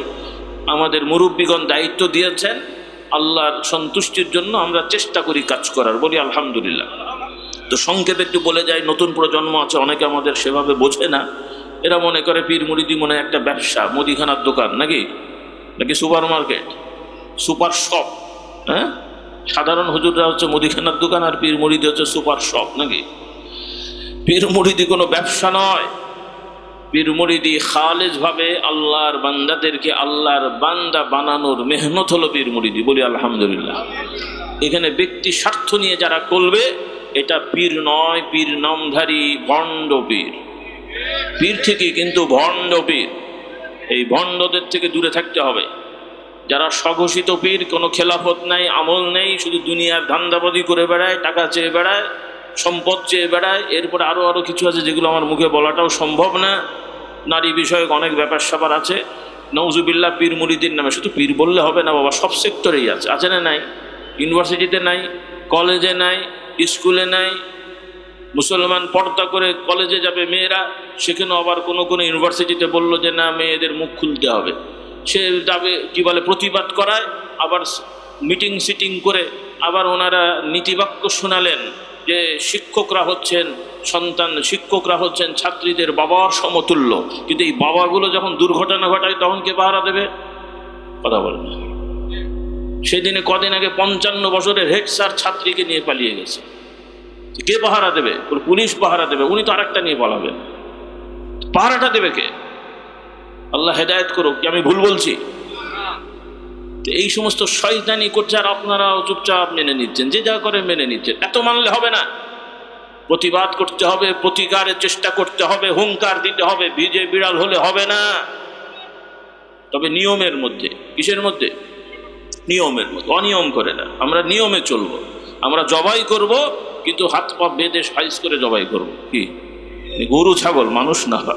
দেখেন সাবধানে, এটা ওই হাসার জন্য বলছি না, এটা ইসলামের শিক্ষা।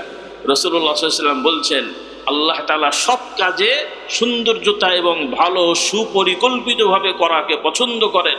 ইমানদার জবাই করলে, আল্লাহ নবী বলছেন, তোমরা কতল করলেও ভালোভাবে কতল করো, জবাই করলেও ভালোভাবে জবাই করো। শত্রুপক্ষ মোকাবেলা করলে নির্যাতন করবে না, কিন্তু সাইজ করে দেবে। সুবহানাল্লাহ বলেন। হালাল খাবে, গরু ছাগল জবাই করবে, কষ্ট দেবে না। ভালো করে ছুরি ধার করে নিয়ে এসে, পশু যদি একসাথে অনেকগুলো থাকে আলাদা আলাদা করে জবাই করবেন, এটাই সুন্নত। কারণ একটা যদি গরু আরেকটা দেখে, এটা তার জন্য কষ্ট হয়।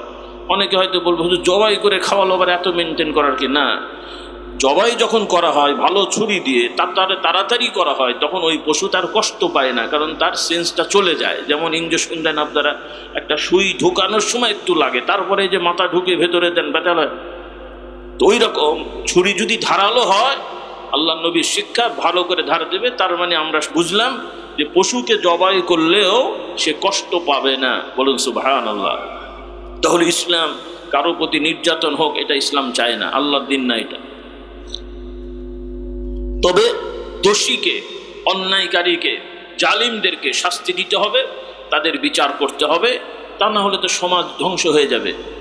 দোষীকে, জালিমদেরকে, অপরাধীকে শাস্তি দেওয়া, এটা ইনসাফ এবং এটা ন্যায় বিচার। তবে অবিচার করা যাবে না। আল্লাহ তাআলা আমাদের বুঝে চলার তৌফিক দেন, বলুন আল্লাহুম্মা আমিন। তো আমি বলছিলাম ভাইরা, তাহলে পীর মুরিদির নামেও অনেক ভণ্ডামি আছে, এগুলো আপনাদের খেয়াল রাখতে হবে।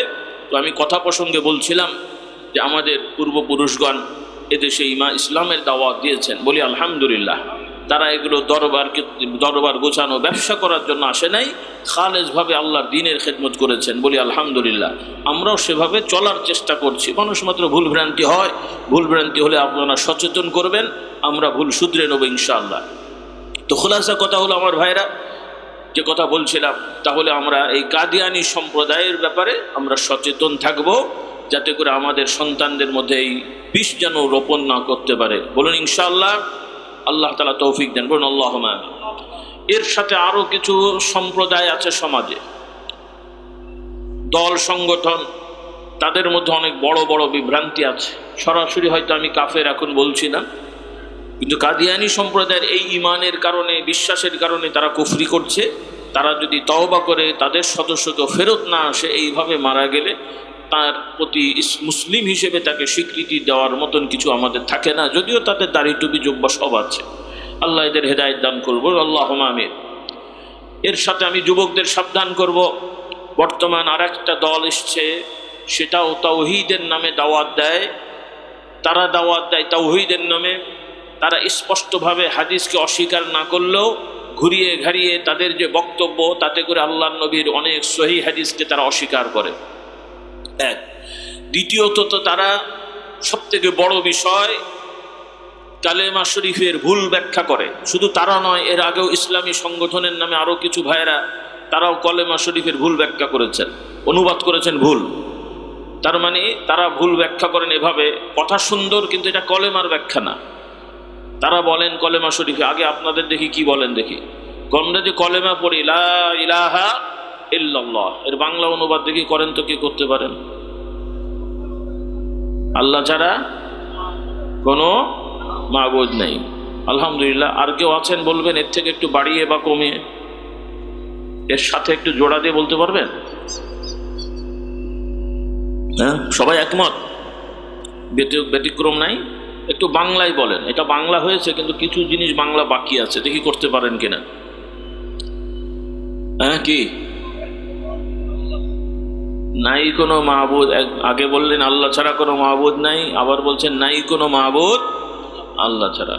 একদম হয়নি তা নয়, অনুবাদ হয়েছে কিন্তু যথাযথ হয়নি। মানে এই অনুবাদ একজন মুসলিম ছাড়া বা মুসলিমও অনেকে কিন্তু বুঝবে না, নিজের ভাষায় যারা আরবি জানে না তারা এটা বুঝবে না। অনুবাদ হয়েছে কিন্তু বুঝবে না।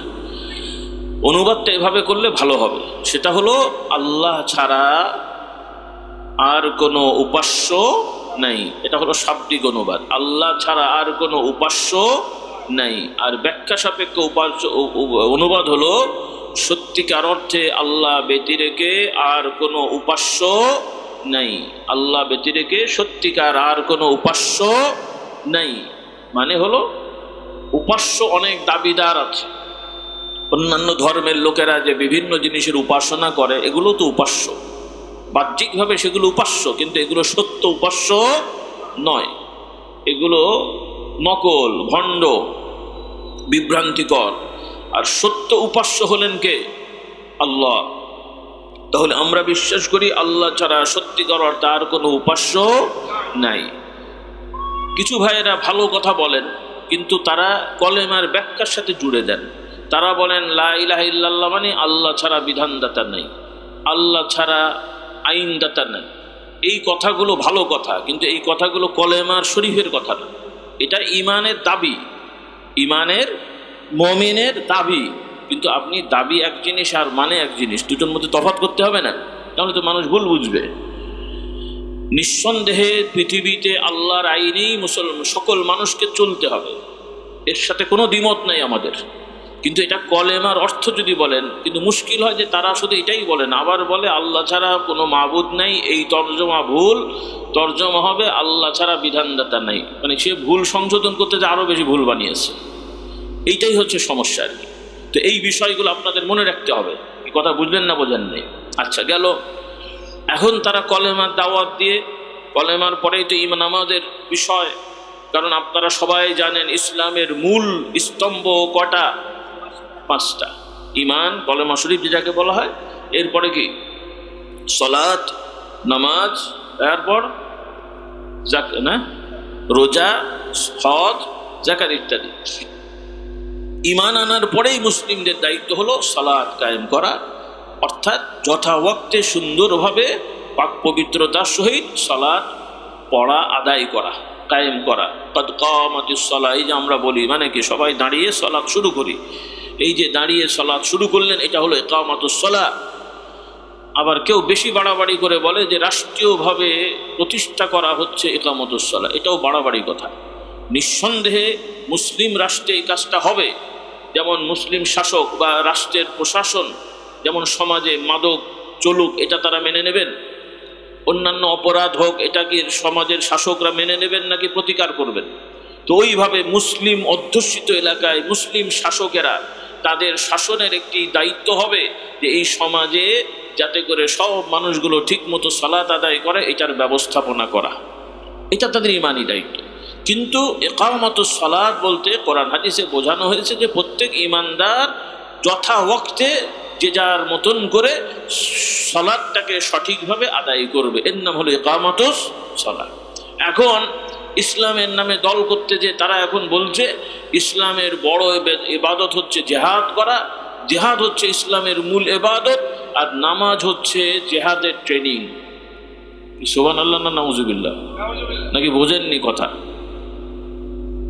আচ্ছা, জেহাদ মূল, নামাজ ট্রেনিং, তাতে কোনটা বড় হলো? হ্যাঁ, আপনারা প্লেট খান না খাবার খান? না না, প্লেটটা হচ্ছে মূল, খাবার খান না খান পরে হবে। সহজভাবে বোঝেন, জেহাদ একটি বড় ইবাদত, এতে সন্দেহ নেই, কিন্তু জেহাদ সব সময়ের সবার ইবাদত না, কিন্তু নামাজ সব সময়ের সবার ইবাদত। তাহলে কোনটা বড় হলো? এখন এই নামাজকে বানিয়েছে জেহাদের ট্রেনিং, তার মানে নামাজ এই জেহাদ করার জন্য ট্রেনিং নিতে হবে, মানে ট্রেনিং হয়ে গেলে তার লাগবে না নাকি? ইমান আছে এই কথাই বললে? নাউজুবিল্লাহ পড়েন। তাহলে তাদের ভক্তরা এখন আল্লাহু আকবার বলে নামাজ পড়বে, তার নিয়ত হবে যে আমি জিহাদ করার ট্রেনিং নিচ্ছি। এই ট্রেনিংয়ের নিয়তে নামাজ পড়লে বাবা কিয়ামত পর্যন্ত মানুষ তার বাঁচে না, ও নামাজ হয়? দেখেন, ইসলামের নামে এই মানুষগুলোকে জেহাদের প্ররোচনায় তাদের ইবাদতটাই বরবাদ করে দিচ্ছে। নিঃসন্দেহে আমরা জেহাদ করব, আমরা জেহাদকে ভয় পাই না, জেহাদকে দরকার নেই তা বলি না, বরং এই ভারতীয় উপমহাদেশে আমাদের পূর্বপুরুষরাই জেহাদ করেছেন, আমরা তাদের উত্তরসূরি বলি আলহামদুলিল্লাহ।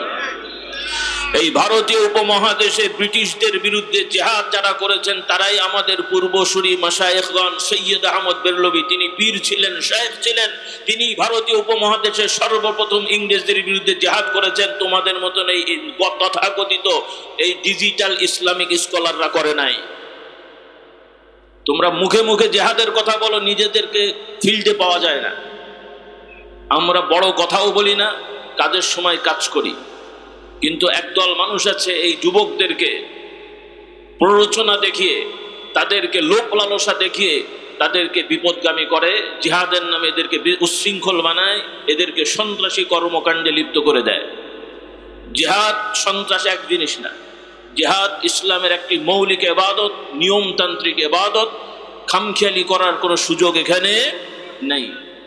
এর সাথে একটা বড় সমস্যা হলো তাদের, যে তারা মসজিদের মধ্যে নারীরা যাবে আমরা মানা করি না, কিছু হুজুররা মানা করেন, সেটা তাদের কথা, কিন্তু কোরআন সুন্নাহর আলোকে পর্দার সহিত স্বতন্ত্র ব্যবস্থা থাকলে নারীদের মসজিদে যাওয়ার কোনো বাধা নাই, এটাই হলো মূলনীতি। কিন্তু কিছু হুজুররা ফেকার মশলা বোঝেন না, বিড়বিড় করে শুধু আরবি পড়েন আর খামখেয়ালি ফতোয়া দেন। আল্লাহ তাদের হেদায়েত দান করুন। তবে হ্যাঁ, পুরুষদের জন্য জামাতে নামাজ পড়া জরুরি। জামাত ইচ্ছা করে কাজা করলে মুনাফিকি হবে। কি হবে? মুকিম অবস্থায়। মহিলাদের বাড়িতে নামাজ পড়া এটাই উত্তম, মহিলাদের বাড়িতে নামাজ পড়া এটাই উত্তম। যেহেতু বর্তমান বাংলাদেশ একটা সময় ভারতের অংশ ছিল, সেই ভারত থাকাকালীন সময়ে এই দেশের জনসংখ্যার দিক থেকে মুসলমানদের সংখ্যা সেই সময় খুবই নগণ্য ছিল, যার কারণে নিরাপত্তার প্রশ্ন ছিল। পুরুষরাই ঠিকমতো রাত দুপুরে অনেক সময় রাস্তাঘাটে চলাফেরা করতে পারে নাই স্বাধীনভাবে, তো সেখানে মহিলাদের তো প্রশ্নই ওঠে না। কাজেই সেই সময়ের ফতোয়া আর বর্তমান বাংলাদেশের শতকরা 90% মুসলমানের সন্তান, যেখানে কলেজ, হোটেল, ইউনিভার্সিটি সর্ব জায়গায় মা বোনরা সব জায়গায় বিচরণ করছেন, এমনকি রাষ্ট্রের সর্বোচ্চ পর্যায়েও মহিলারা বসে গেছে, আর হুজুররাও তাদের বায়াত মুরিদ হয়ে কি বলে নাচল ধরে ঘুরে বেড়াচ্ছেন, আর সেখানে মসজিদ নিয়ে প্রশ্ন তোলেন মসজিদে মহিলাদের যাওয়া হারাম। এই সমস্ত ফালতু কথা বলে মুসলমানদের মধ্যে বিভ্রান্তি করার জায়গা পায় না। কি রাগ করলেন আপনারা? বুঝেছি কালকে আমার বিরুদ্ধে একদল হুজুর খেপে যাবে, তবে আমিও দৃঢ়তার সহিত বলতে চাই, আমি বলছি না যে বেপর্দা হয়ে মহিলারা যাবে। নিঃসন্দেহে যদিও বাংলাদেশের বিশেষ করে ঢাকা শহরের জনসংখ্যার দিক থেকে যা অবস্থা, তাতে মেয়েদের মসজিদে যাওয়ার সুযোগ নেই, কারণ পুরুষদেরই তো জায়গা হয় না, তো ওরা যাবে কোথা থেকে? কিন্তু রাস্তাঘাটের বড় বড় হাইওয়ে বা রাস্তাঘাটের যে মসজিদগুলো আছে, এই সকল মসজিদে মহিলাদের আলাদা অল্প হলেও জায়গা রাখা দরকার আছে না নাই? দরকার আছে না নাই? এটা জরুরি। কারণ এখন অনেক মা বোনেরাও প্রয়োজনে তাদের সফর করতে হয়, শরীয়তের নিয়মের জন্যেই সফর করতে হয়, সেক্ষেত্রে রাস্তাঘাটে নামাজের সময় হয়। আর এই মা বোনেরা সুন্দরভাবে যেন রাস্তাঘাটে নামাজ পড়তে পারেন, নামাজ কাজা না হয়, সেই ব্যবস্থা করা আমাদের দায়িত্ব আছে না নাই? আমরা পুরুষরা রাস্তায় নেমে মসজিদ খুঁজে নামাজ পড়ি, কিন্তু মা বোনদের ব্যবস্থা না থাকলে ওরা পড়বে কোথায়? কিন্তু প্রশ্ন হলো, মহিলারা মসজিদে যাবেন, আপত্তি নেই, পর্দার সহিত যাবেন, কিন্তু ঘরোয়া পোশাক, সালোয়ার কামিজ, ওন্না যেটা ঘরোয়া পোশাক, এই ধরনের পোশাক পরে ছেলেরা সামনে দাঁড়াবে, মেয়েরা পেছনে দাঁড়াবে, এই পরিবেশ কি ইসলামের পরিবেশ? হ্যাঁ। এরপরে ইসলামের দাওয়াতের নামে লিফলেট বিতরণ করবে রাস্তায় রাস্তায় মহিলারা, ফেসবুক কি বলে আপনার মেকআপ করে টোরে, এর নাম কি ইসলামের দাওয়াত?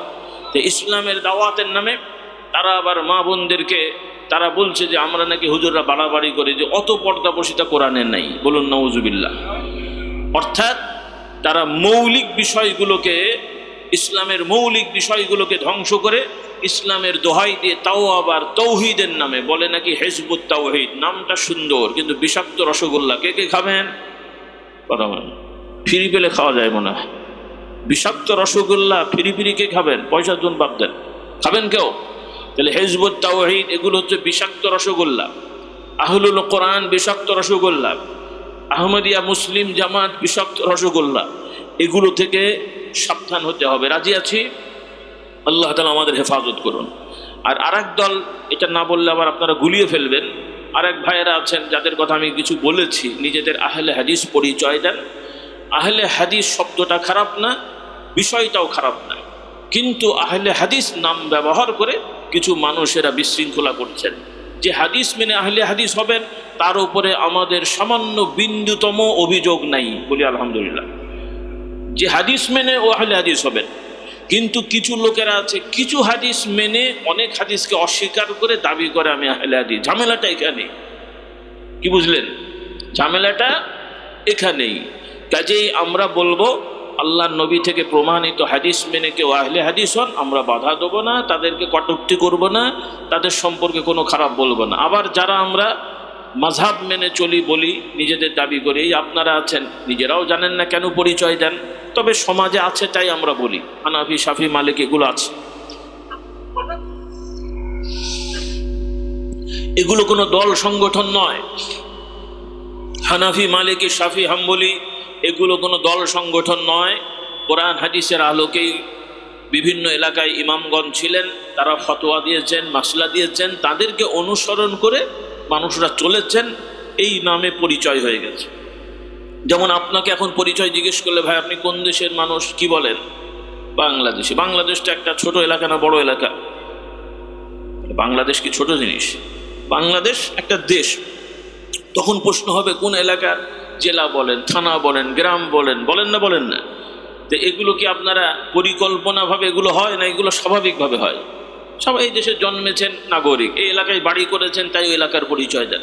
ওইভাবে বিভিন্ন আলেমদেরকে মানুষ মেনেছেন, তাদের নামে পরিচয় দেয় আমি হানাফি, শাফি, মালিকি। বিভিন্ন আলেম থেকে সবক নিয়েছেন, আমল করেছেন, কাদরিয়া, চিশতিয়া, নকশবন্দিয়া বলা হয়। এগুলো কোনো আলাদা ইসলাম না। ইসলাম একটাই। ইসলাম কটা?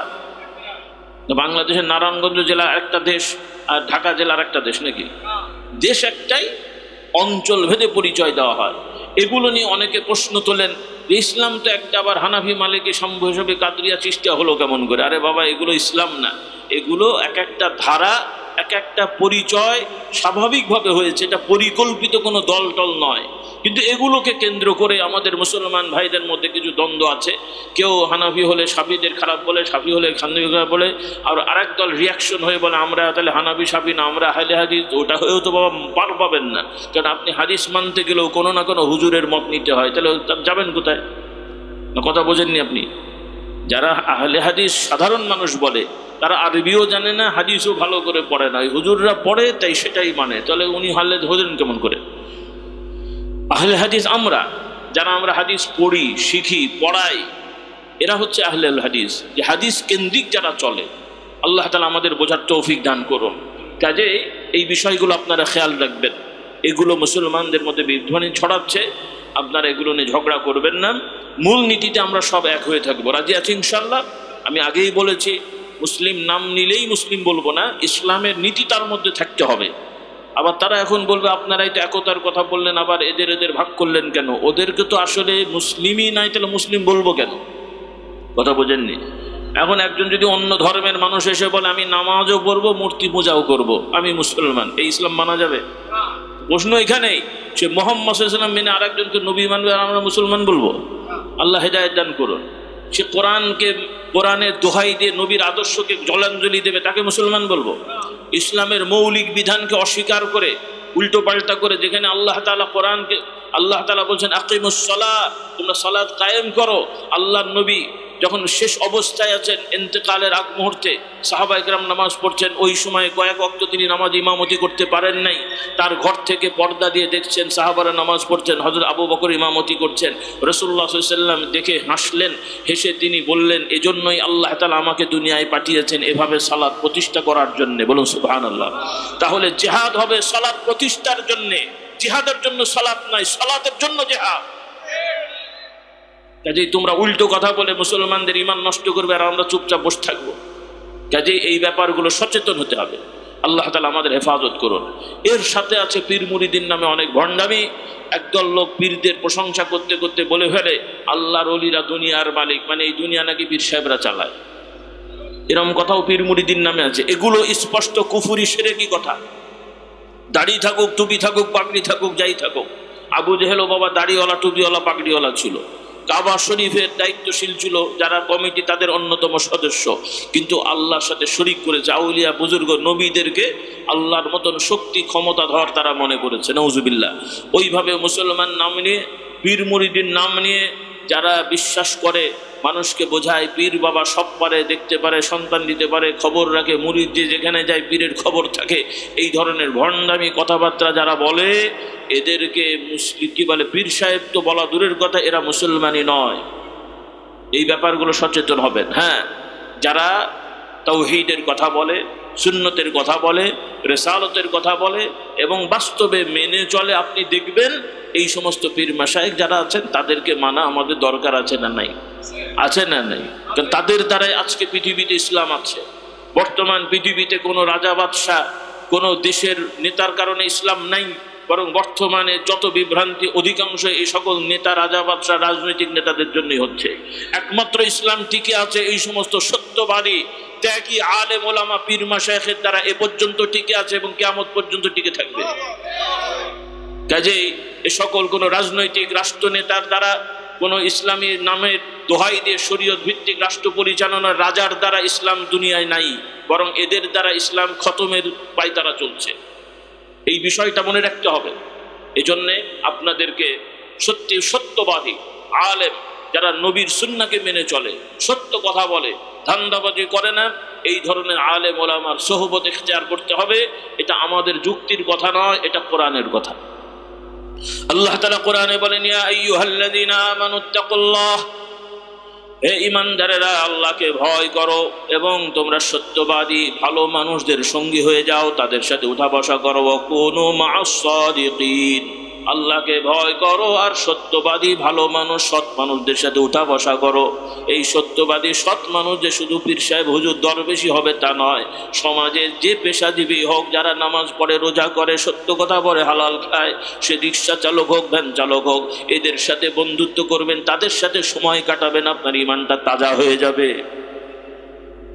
আর এই সমস্ত মিথ্যাবাদী হুজুর, দরবেশ, সুফি সাহেব যারা বান্দার হক নষ্ট করে, ভাই বোনের হক নষ্ট করে, আবার তরিকা তাসাউফের কথা বলে, বলে আমি আত্মশুদ্ধি করি, খানকা বানিয়েছি, আত্মশুদ্ধির জন্য খবর নিয়ে দেখা গেল আরেক ভাই জমি দখল করে উনি খানকা বানিয়েছে, বলে আত্মশুদ্ধি করবো। আত্মশুদ্ধি হলো না আত্মসাৎ হলো? হ্যাঁ, কি হলো এটা? তো এই আত্মশুদ্ধির নামে আত্মসাৎ করে, তরিকা তাসাউফের নামে বান্দার হক নষ্ট করে, মানুষকে ভুল বুঝিয়ে এই ভণ্ডামি করলে পীর হয়? পীর আত্মসাৎকারী হয় না, পীর হয় ত্যাগী। পীর হয় কি? ত্যাগী লোক পীর হয়। আত্মসাৎকারী কখনো পীর হতে পারে না, দাবি করতে পারে, ভণ্ড হতে পারে। এই নীতিগুলো খেয়াল রাখতে হবে। কারণ বর্তমানে আপনাদের আবেগ আছে, মানুষকে ভক্তি করেন, এমনি হুজুগে বাঙাল তো আর এমনি বলা হয় না, একটা হুজু উঠে গেল, এক হুজুর বা ওর পেছনে দৌড়ানোর পরে কিছুদিন পরে আপনাদের মানে কি বলে, কদম বসি করতেও দেরি হয় না, আবার কাছকে মানে মারতেও দেরি হয় না, কি বলেন? দুইটাই ঠিক আছে। তো যাই হোক, কথা বেড়ে যাচ্ছে, আর কথা নয়, সংক্ষেপ কথা হলো মূল কথাগুলো বললাম এই জন্যে, যেগুলো মৌলিক কথা। নামাজ রোজা হজ যাকাত সবাই জানি, কিন্তু ঈমান আকীদা আমাদের গড়মিল হয়ে যাচ্ছে। সেজন্য বলতে চাই আমরা সতর্ক থাকবো, রাজি আছি ইনশাল্লাহ। আর সর্বশেষ কথা, অবশ্যই আমরা ইয়াকিনের সহিত মুমিন হয়েছি, আমরা জান্নাত জাহান্নাম বিশ্বাস করি, আমরা বিশ্বাস করি জান্নাত আছে জাহান্নাম আছে, এবং আমাদের আশা থাকবে আমরা যাতে জাহান্নামে না যাই, জান্নাতে যেতে পারি, আল্লাহ তাআলা কবুল করে নেন। তাহলে জান্নাতে আমরা যেতে চাই, আমাদের সন্তানরা কোথায় যাবে? আমরা জান্নাতে যেতে চাইলে সন্তানদের কি জান্নাতে নিয়ে যাবেন নাকি জাহান্নামে ফেলে দিয়ে যাবেন? না দুনিয়ায় এদের নিয়ে ঝামেলায় আছেন বলে চিন্তা করছেন ও জাহান্নামে যাক, আমরা শুধু জান্নাতে নিয়ে হুর নিয়ে বসে থাকবো নাকি? তাহলে নিজেরাও যেমন জান্নাতে যেতে চান, নিজের ছেলে মেয়ে পরিবার যাতে জান্নাতে যেতে পারে সেই ব্যবস্থা করেন। বর্তমান শুধু নয়, এই ভারতীয় উপমহাদেশে বাংলাদেশে মুসলিম অধ্যুষিত এলাকা হলেও, মুসলমান বেশি থাকলেও, বাংলাদেশ রাষ্ট্র হওয়ার পর থেকে পর্যন্ত শিক্ষা ব্যবস্থায় যে সিলেবাসে এসছে, কোনো সিলেবাসে সঠিকভাবে ইসলাম শেখানোর ব্যবস্থা নেওয়া হয় নাই। আমাদের অনুরোধ, এখানেও যারা আছেন অনেকেই হয়তো এই সমস্ত বিষয়ের সাথে জড়িয়ে আছেন, প্রশাসনের সাথে জড়িয়ে আছেন, সরকারের সাথে জড়িয়ে আছেন, আর সাধারণ নাগরিক তো আপনারা আছেনই। আমাদের সবার দাবি থাকবে, চেষ্টা থাকবে, আমাদের সবার কি বলে আপনার আশা থাকবে এবং মেহনত থাকবে যে আমাদের মাদ্রাসা তো মাদ্রাসা আছেই, কিন্তু আমাদের এই গতানুগতিক জাতীয় যে শিক্ষা ব্যবস্থাপনা, এখানে শুরু থেকে সর্বোচ্চ ক্লাস পর্যন্ত সকল বিভাগেই পর্যাপ্ত ইসলামের শিক্ষা যেন থাকে, যেন আমাদের সন্তানেরা যে বিভাগেই পড়ুক, ডাক্তার, ইঞ্জিনিয়ার, উকিল, ব্যারিস্টার যাই হোক, অন্তত ঈমান আমল যেন প্রতিষ্ঠান থেকে শিখতে পারে সেই ব্যবস্থা করব, বলি ইনশাআল্লাহ। কি দরকার আছে না নাই? এটা খুবই জরুরি। আর বেশি কথা নয়, এটাকে গুরুত্ব দেবেন। এটা শুধু ওয়াজ মাহফিলের কথা শুনলেন চলে গেলেন না। আর যতদিন এই শিক্ষা ব্যবস্থায় এগুলো যোগ না হচ্ছে বা হলেও ব্যক্তিগতভাবে দ্বীন ইসলাম শেখানোর ব্যাপারে কোনো শিথিলতা আমরা যেন না করি। অর্থাৎ আমরা যেমন প্রাইভেট শিক্ষক রাখি বাংলা, ইংরেজি, ভূগোল পড়ানোর জন্যে, অন্যান্য কঠিন বিষয় পড়ানোর জন্যে, এর থেকেও গুরুত্ব দিয়ে আমরা আমাদের সন্তানেরা, ছেলে হোক মেয়ে হোক, সকলেই যেন সহি শুদ্ধ করে কোরআন শিক্ষা সহ নামাজ রোজা হজ যাকাত ঈমান যেন সঠিকভাবে শিখে নেয়, এই ব্যবস্থাপনা আমরা করব, বলি ইনশাআল্লাহ। আজকে থেকে নিয়ত করে ফেলেন, কারণ আমি আজকে দেখেছি অনেক নতুন ভাই যারা আগে আসেন না, আজকে এসেছেন, পূর্বেরও কিছু ভাই ছিলেন যারা এখনো সহি করে কোরআন পড়তে জানেন না অথবা মোটেই জানেন না। সব ভাইদেরকে বলছি, মা বোনদেরও বলছি, আপনারা এখন থেকে শুরু করে ফেলেন। বিভিন্ন মসজিদে বয়স্কদের ব্যবস্থা নেওয়া হয়েছে। মহিলাদের ক্ষেত্রে অনেক মা বোনেরা দাওরা পাস বা কারিয়া, হাফিজা, এরকম অনেক মহিলারাও আছেন। এই সমস্ত মহিলাদের মাধ্যমে আপনার স্ত্রী, আপনার মেয়ে, এদেরকে আপনারা সহি করে তেলাওয়াত শেখানো এবং নামাজ রোজা হজ যাকাতের মাসলা যেন শেখানো যায় সেই ব্যবস্থা নেন। এবং মসজিদগুলোর কাজ কেন্দ্র করে আমাদের ভাইয়েরা যারা আছেন সর্ব পর্যায়ের আপনারা সহি শুদ্ধ করে কোরআন মাসলা মাসাইল শেখার ব্যবস্থা নেন, যেন অন্তত রিডিং তেলাওয়াতটা পড়তে পারেন। এটা হলো এক দফা। এর পাশাপাশি আমাদের ভাইদের প্রতি অনুরোধ, সবাই কোনো না কোনো মসজিদের আপনারা মুসল্লি, জুমা পড়েন, ইমাম খতিব ভাইয়েরাও আছেন। বাংলাদেশে একটা বড় নিয়ামত হলো জুমার দিনে সরকারি ছুটি আছে, বলি আলহামদুলিল্লাহ। স্বাভাবিকভাবে জুমার পর্যন্ত সকাল থেকে আমাদের খুব একটা ব্যস্ততা বেশিরভাগ মানুষের থাকে না। এই সময়টা আমরা কাজে লাগাই। আপনারা উদ্যোগ নেন, প্রতিটা মসজিদে জুমার দিনে, জুমার বায়ানের আগে যে আলোচনা হয়, এই আলোচনার একটা পর্ব হবে কোরআন কেন্দ্রিক। কি কেন্দ্রিক? শুধু কোরআন কেন্দ্রিক। অর্থাৎ কোরআনের অনুবাদ করা হবে, 3, 4, 5টা আয়াত তেলাওয়াত করা হবে, ওই আয়াতগুলোর অনুবাদ হবে এবং ওই আয়াতগুলোতে যে শিক্ষা আছে, আল্লাহ তাআলা আমাদের শিক্ষা দিয়েছেন, ওই বিষয়গুলো বলে দেবেন তাফসিরের আলোকে, কিতাবের আলোকে। মুখস্থ কথা না, মুখস্থ বলে ভুল হবে, শয়তান ওয়াসওয়াসা দেবে, একটু সুর সার দিয়ে বলতে যাবেন, নিজের পণ্ডিতি জাহির করতে যাবেন, তাহলে মূল জিনিসটাই হারিয়ে যাবে। যেটা হয় সাধারণত বক্তাদের, ওটা নয়। তাফসিরের কিতাব সামনে রাখবেন, উদাহরণস্বরূপ মাআরিফুল কোরআন, তাওজিহুল কোরআন, এগুলো মোটামুটি নির্ভরযোগ্য। আরো অনেক আছে, সেগুলো আমি আর নাম বলছি না। তবে এটাও সাবধান, কিছু বাংলা অনুবাদ তাফসির আছে, কোরআনের তাফসির নামে হলেও অনুবাদ করতে যে, তাফসির করতে যে অনেক কঠিন কঠিন জটিল ভুল ভুল কথা তাদের আছে, এগুলো থেকে আপনাদের সতর্ক থাকতে হবে। যেমন তার মধ্যে একটা হলো, অনুবাদ করতে যে এক অনুবাদক লিখছে কোনো এক তাফসিরে আল্লাহ নবীর সম্পর্কে, সে বলছে আয়াতটা হলো এরকম, আল্লাহ নবীকে বলছেন, হ্যাঁ নবী আপনার ভুলের জন্য আপনি ক্ষমা চান। আল্লাহ বলেছেন নবীকে কোনো সমস্যা নেই, নবী মানুষ, মানবিক ভুল হতে পারে, তিনি ক্ষমা চাইবেন। আর নবী অন্যায় তো করেন না, কিন্তু নবীও ইস্তেগফার করতেন না, করতেন না। এটা বান্দা আল্লাহর কাছে ক্ষমা চাইবে, অন্যায় না করলেও ক্ষমা চাইবে, এতে কোনো অসুবিধা নাই। কিন্তু অনুবাদ করতে যে অনুবাদক লিখছেন, হে নবী আপনি আপনার নবুয়তি দায়িত্ব পালনে যে ভুল ভ্রান্তি করেছেন তার থেকে ক্ষমা চান, বলুন নাউজুবিল্লাহ। তার মানে এই অনুবাদ যে পড়বে সাধারণ মানুষ, তার মাথায় আসবে যে মুহাম্মদ সাল্লাল্লাহু আলাইহি ওয়াসাল্লাম নবুয়তি দায়িত্ব পালন করতে যে ভুল করে ফেলেছেন। তাই হয় কোনোদিন? কিন্তু এইরকম তফসিরও সমাজে আছে। আর এই তফসির অনেক ভাইয়েরা যারা ইসলামের কথা বলেন, তারাও এই তফসির পড়ে আর প্রচার করে এবং প্রশংসা করতে যে বলে এই তফসিরে এমন কিছু লেখা আছে যেটা কেউ লেখে নাই। এটাই তো ঝামেলা রে ভাই, যেটা কেউ লেখে নাই উনি লিখেছেন, তো এটাই তো ভালো জিনিস না খারাপ জিনিস? এটাই তো মুশকিল, যে আপনি বললেন, আপনি তো দাবি করলেন এমন কথা উনি বলেছেন, কেউ বলেন নাই। তো ইসলাম তো কেউ না বলার কথা না, ইসলাম হবে সবাই বলেছেন তাই ইসলাম। না কথা বোঝেননি? কথা বোঝেননি? সাহাবা, তাবিঈন, তাবে তাবিঈন, আইম্মে মুজিব, আবু হানিফা, মালিক, শাফি, ওনারা যা বলেছেন সেটাই তো ইসলাম। নাকি কেউ বললো না আমি হুজুর বললাম, আপনি মনে করেন হুজুর অনেক পণ্ডিত? এটা পণ্ডিতই না, এটা জাহালত। এটা পণ্ডিতই না, এটা মূর্খতা। কথা বোঝেন? ইসলাম প্রচার করবেন, কি ইসলাম করবেন আগে সেটা ঠিক করেন। নিজের ইসলামই তো ঠিক হয় নাই, তো আপনি কি ইসলাম প্রচার করবেন? কার ইসলাম প্রচার করবেন? কত সালের ইসলাম প্রচার করবেন? কোন নবীর ইসলাম প্রচার করবেন? আমাদের নবী হলেন মুহাম্মাদুর রাসূলুল্লাহ সাল্লাল্লাহু আলাইহি ওয়াসাল্লাম। আমাদের নবীর উত্তরসূরি হচ্ছে আবু বকর, ওমর, ওসমান, আলী রাদিয়াল্লাহু তাআলা আনহুম আজমাইন। তাদের আদর্শই আমাদের আদর্শ। তাদের আদর্শের সাথে সাংঘর্ষিক কোন পণ্ডিত, কোন মুহাদ্দিস, মুফাসসির, নামধারী ইসলামিক স্কলার, নামধারী চিন্তাবিদ, গবেষক, তাদের এই মত আমরা মেনে নিই না, নেব না, নিতে দেবো না। এই নীতি খেয়াল রাখেন। এই নতুন নতুন ইসলাম নিয়ে পৃথিবীতে এখন এই সব জঞ্জাল। নতুন ইসলামের কোনো সুযোগ নাই। ইসলাম পুরাতন, ইসলাম পুরাতন। আল্লাহর আদি কাদিম, আল্লাহর দ্বীনও আল্লাহর হুকুমে কাদিম। বলুন সুবহানাল্লাহ। কোরআন কালামুল্লাহ, আল্লাহর কথা, কোরআন থেকে ইসলাম। বেশি কথা বললে বুঝবেন না, সংক্ষেপ বলে যায়। এই জন্য তাফসীর মাআরিফুল কোরআন, এটাও যে মানে কি বলে আপনার কোনো সমস্যা নেই তা বলছি না, কিছু জিনিস মতভেদ আছে সেটা আমিও জানি, তবে এটা জটিল কিছু না, বলি আলহামদুলিল্লাহ। মানুষ তো অনুবাদ করতে যে, ব্যাখ্যা করতে যে কিছু এদিক সেদিক হয়ে যায়, আমারও কথা বলতে যে হয়। আল্লাহ হেদায়েত করুক, বলুন আল্লাহুম্মা আমিন। তাহলে এখানে মূল কথাটা বুঝে নেন, সময় কম, আপনাদের কষ্ট হবে।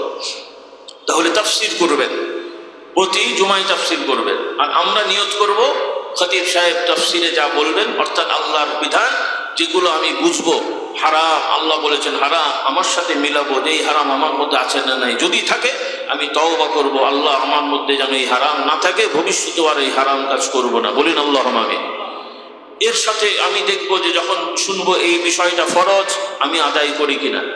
আল্লাহ না করুন যদি আমার মধ্যে এই ফরজটা ঠিক না থাকে, তখন থেকে আমি নিয়ত করব রব্বুল আলামিন আমি সাহায্য চাই, আমি যেন এই ফরজ আদায় করতে পারি। বলুন আল্লাহুম্মা আমিন।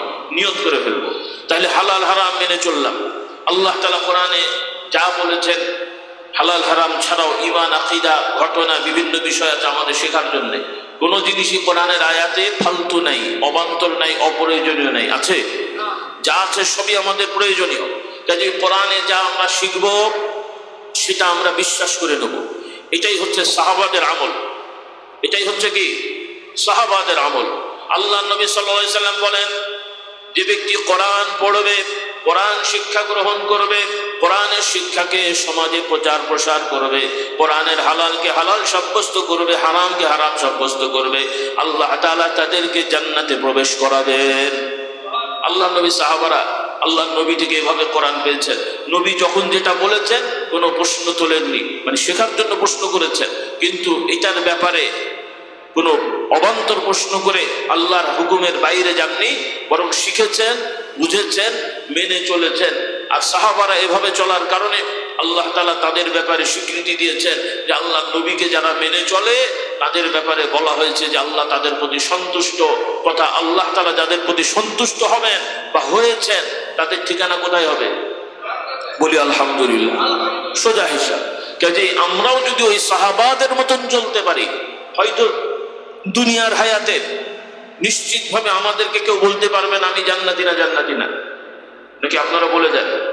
আবার ইদানিং কিছু হুজুররা ফতোয়া দিয়ে দেয় জান্নাতে চলে, মরার আগে সব জান্নাত পাঠিয়ে দিচ্ছে, আবার ওনার সাথে বনি মনে না হলে জাহান্নামে পাঠিয়ে দিচ্ছে। এগুলো করতে যাবেন না।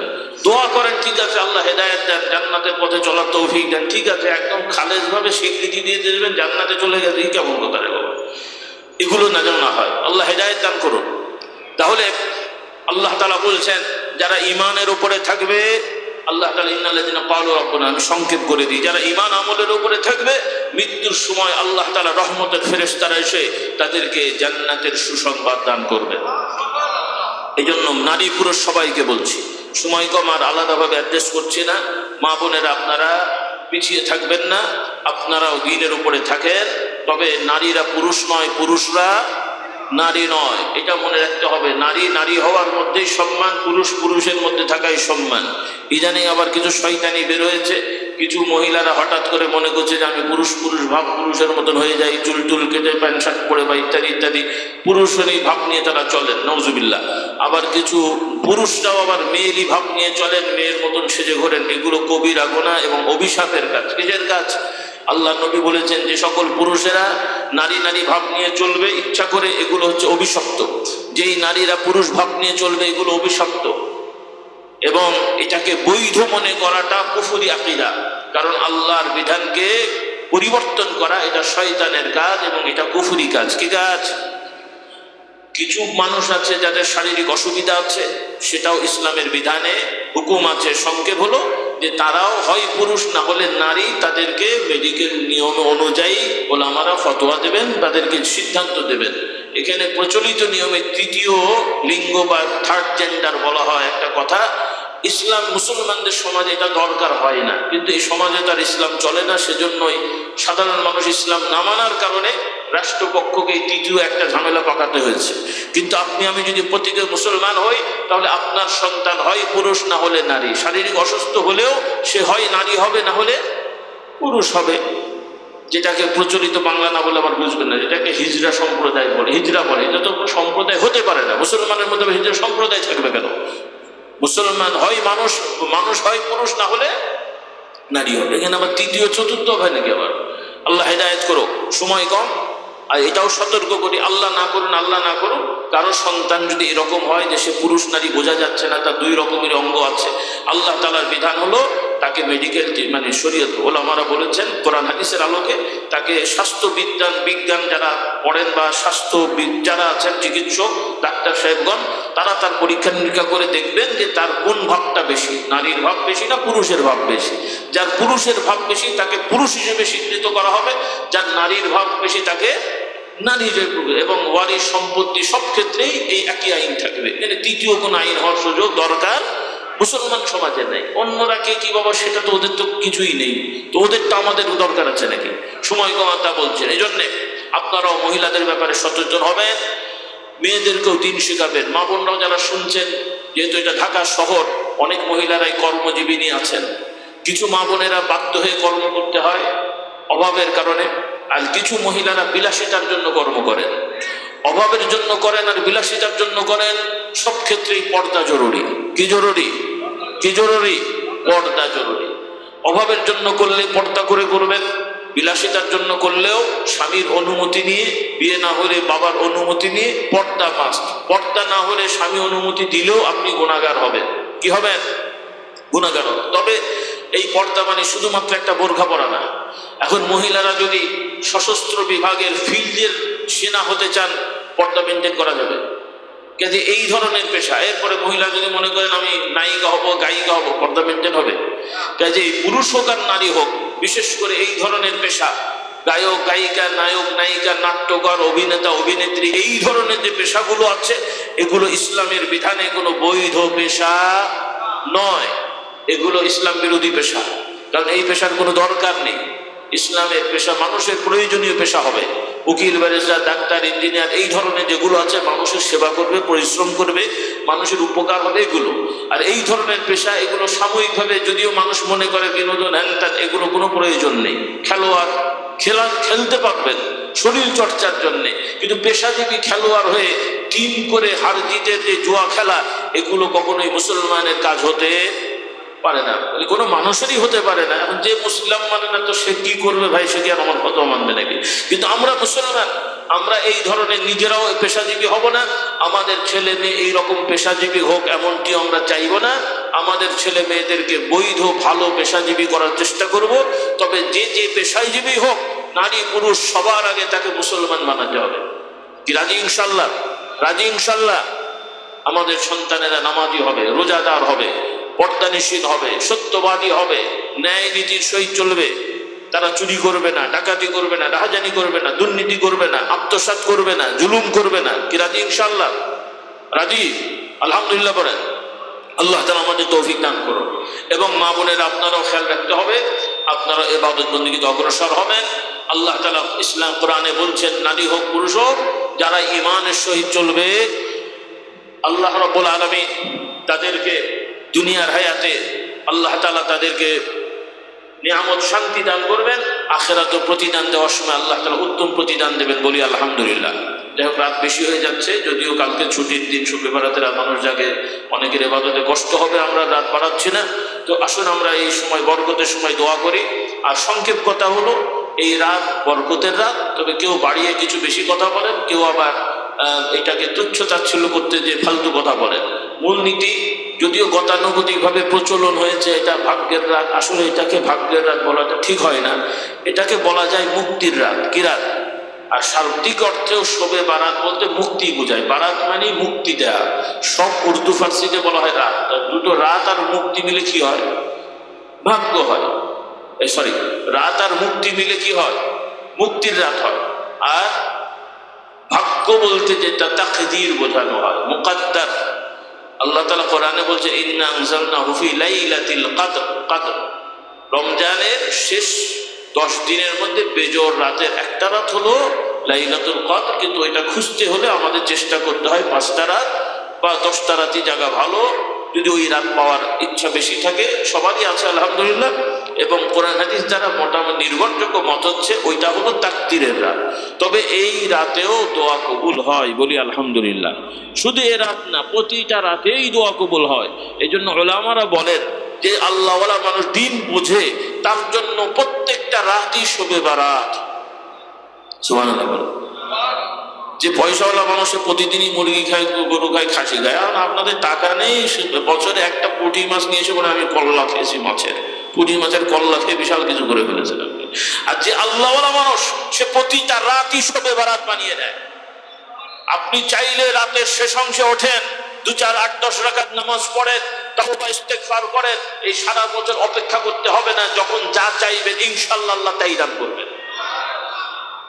ইবাদতে বড় লোক হন না কেন, ইবাদতে বড় লোক হন, প্রতিদিন মুরগি খান, কে মানা করবে আপনাকে?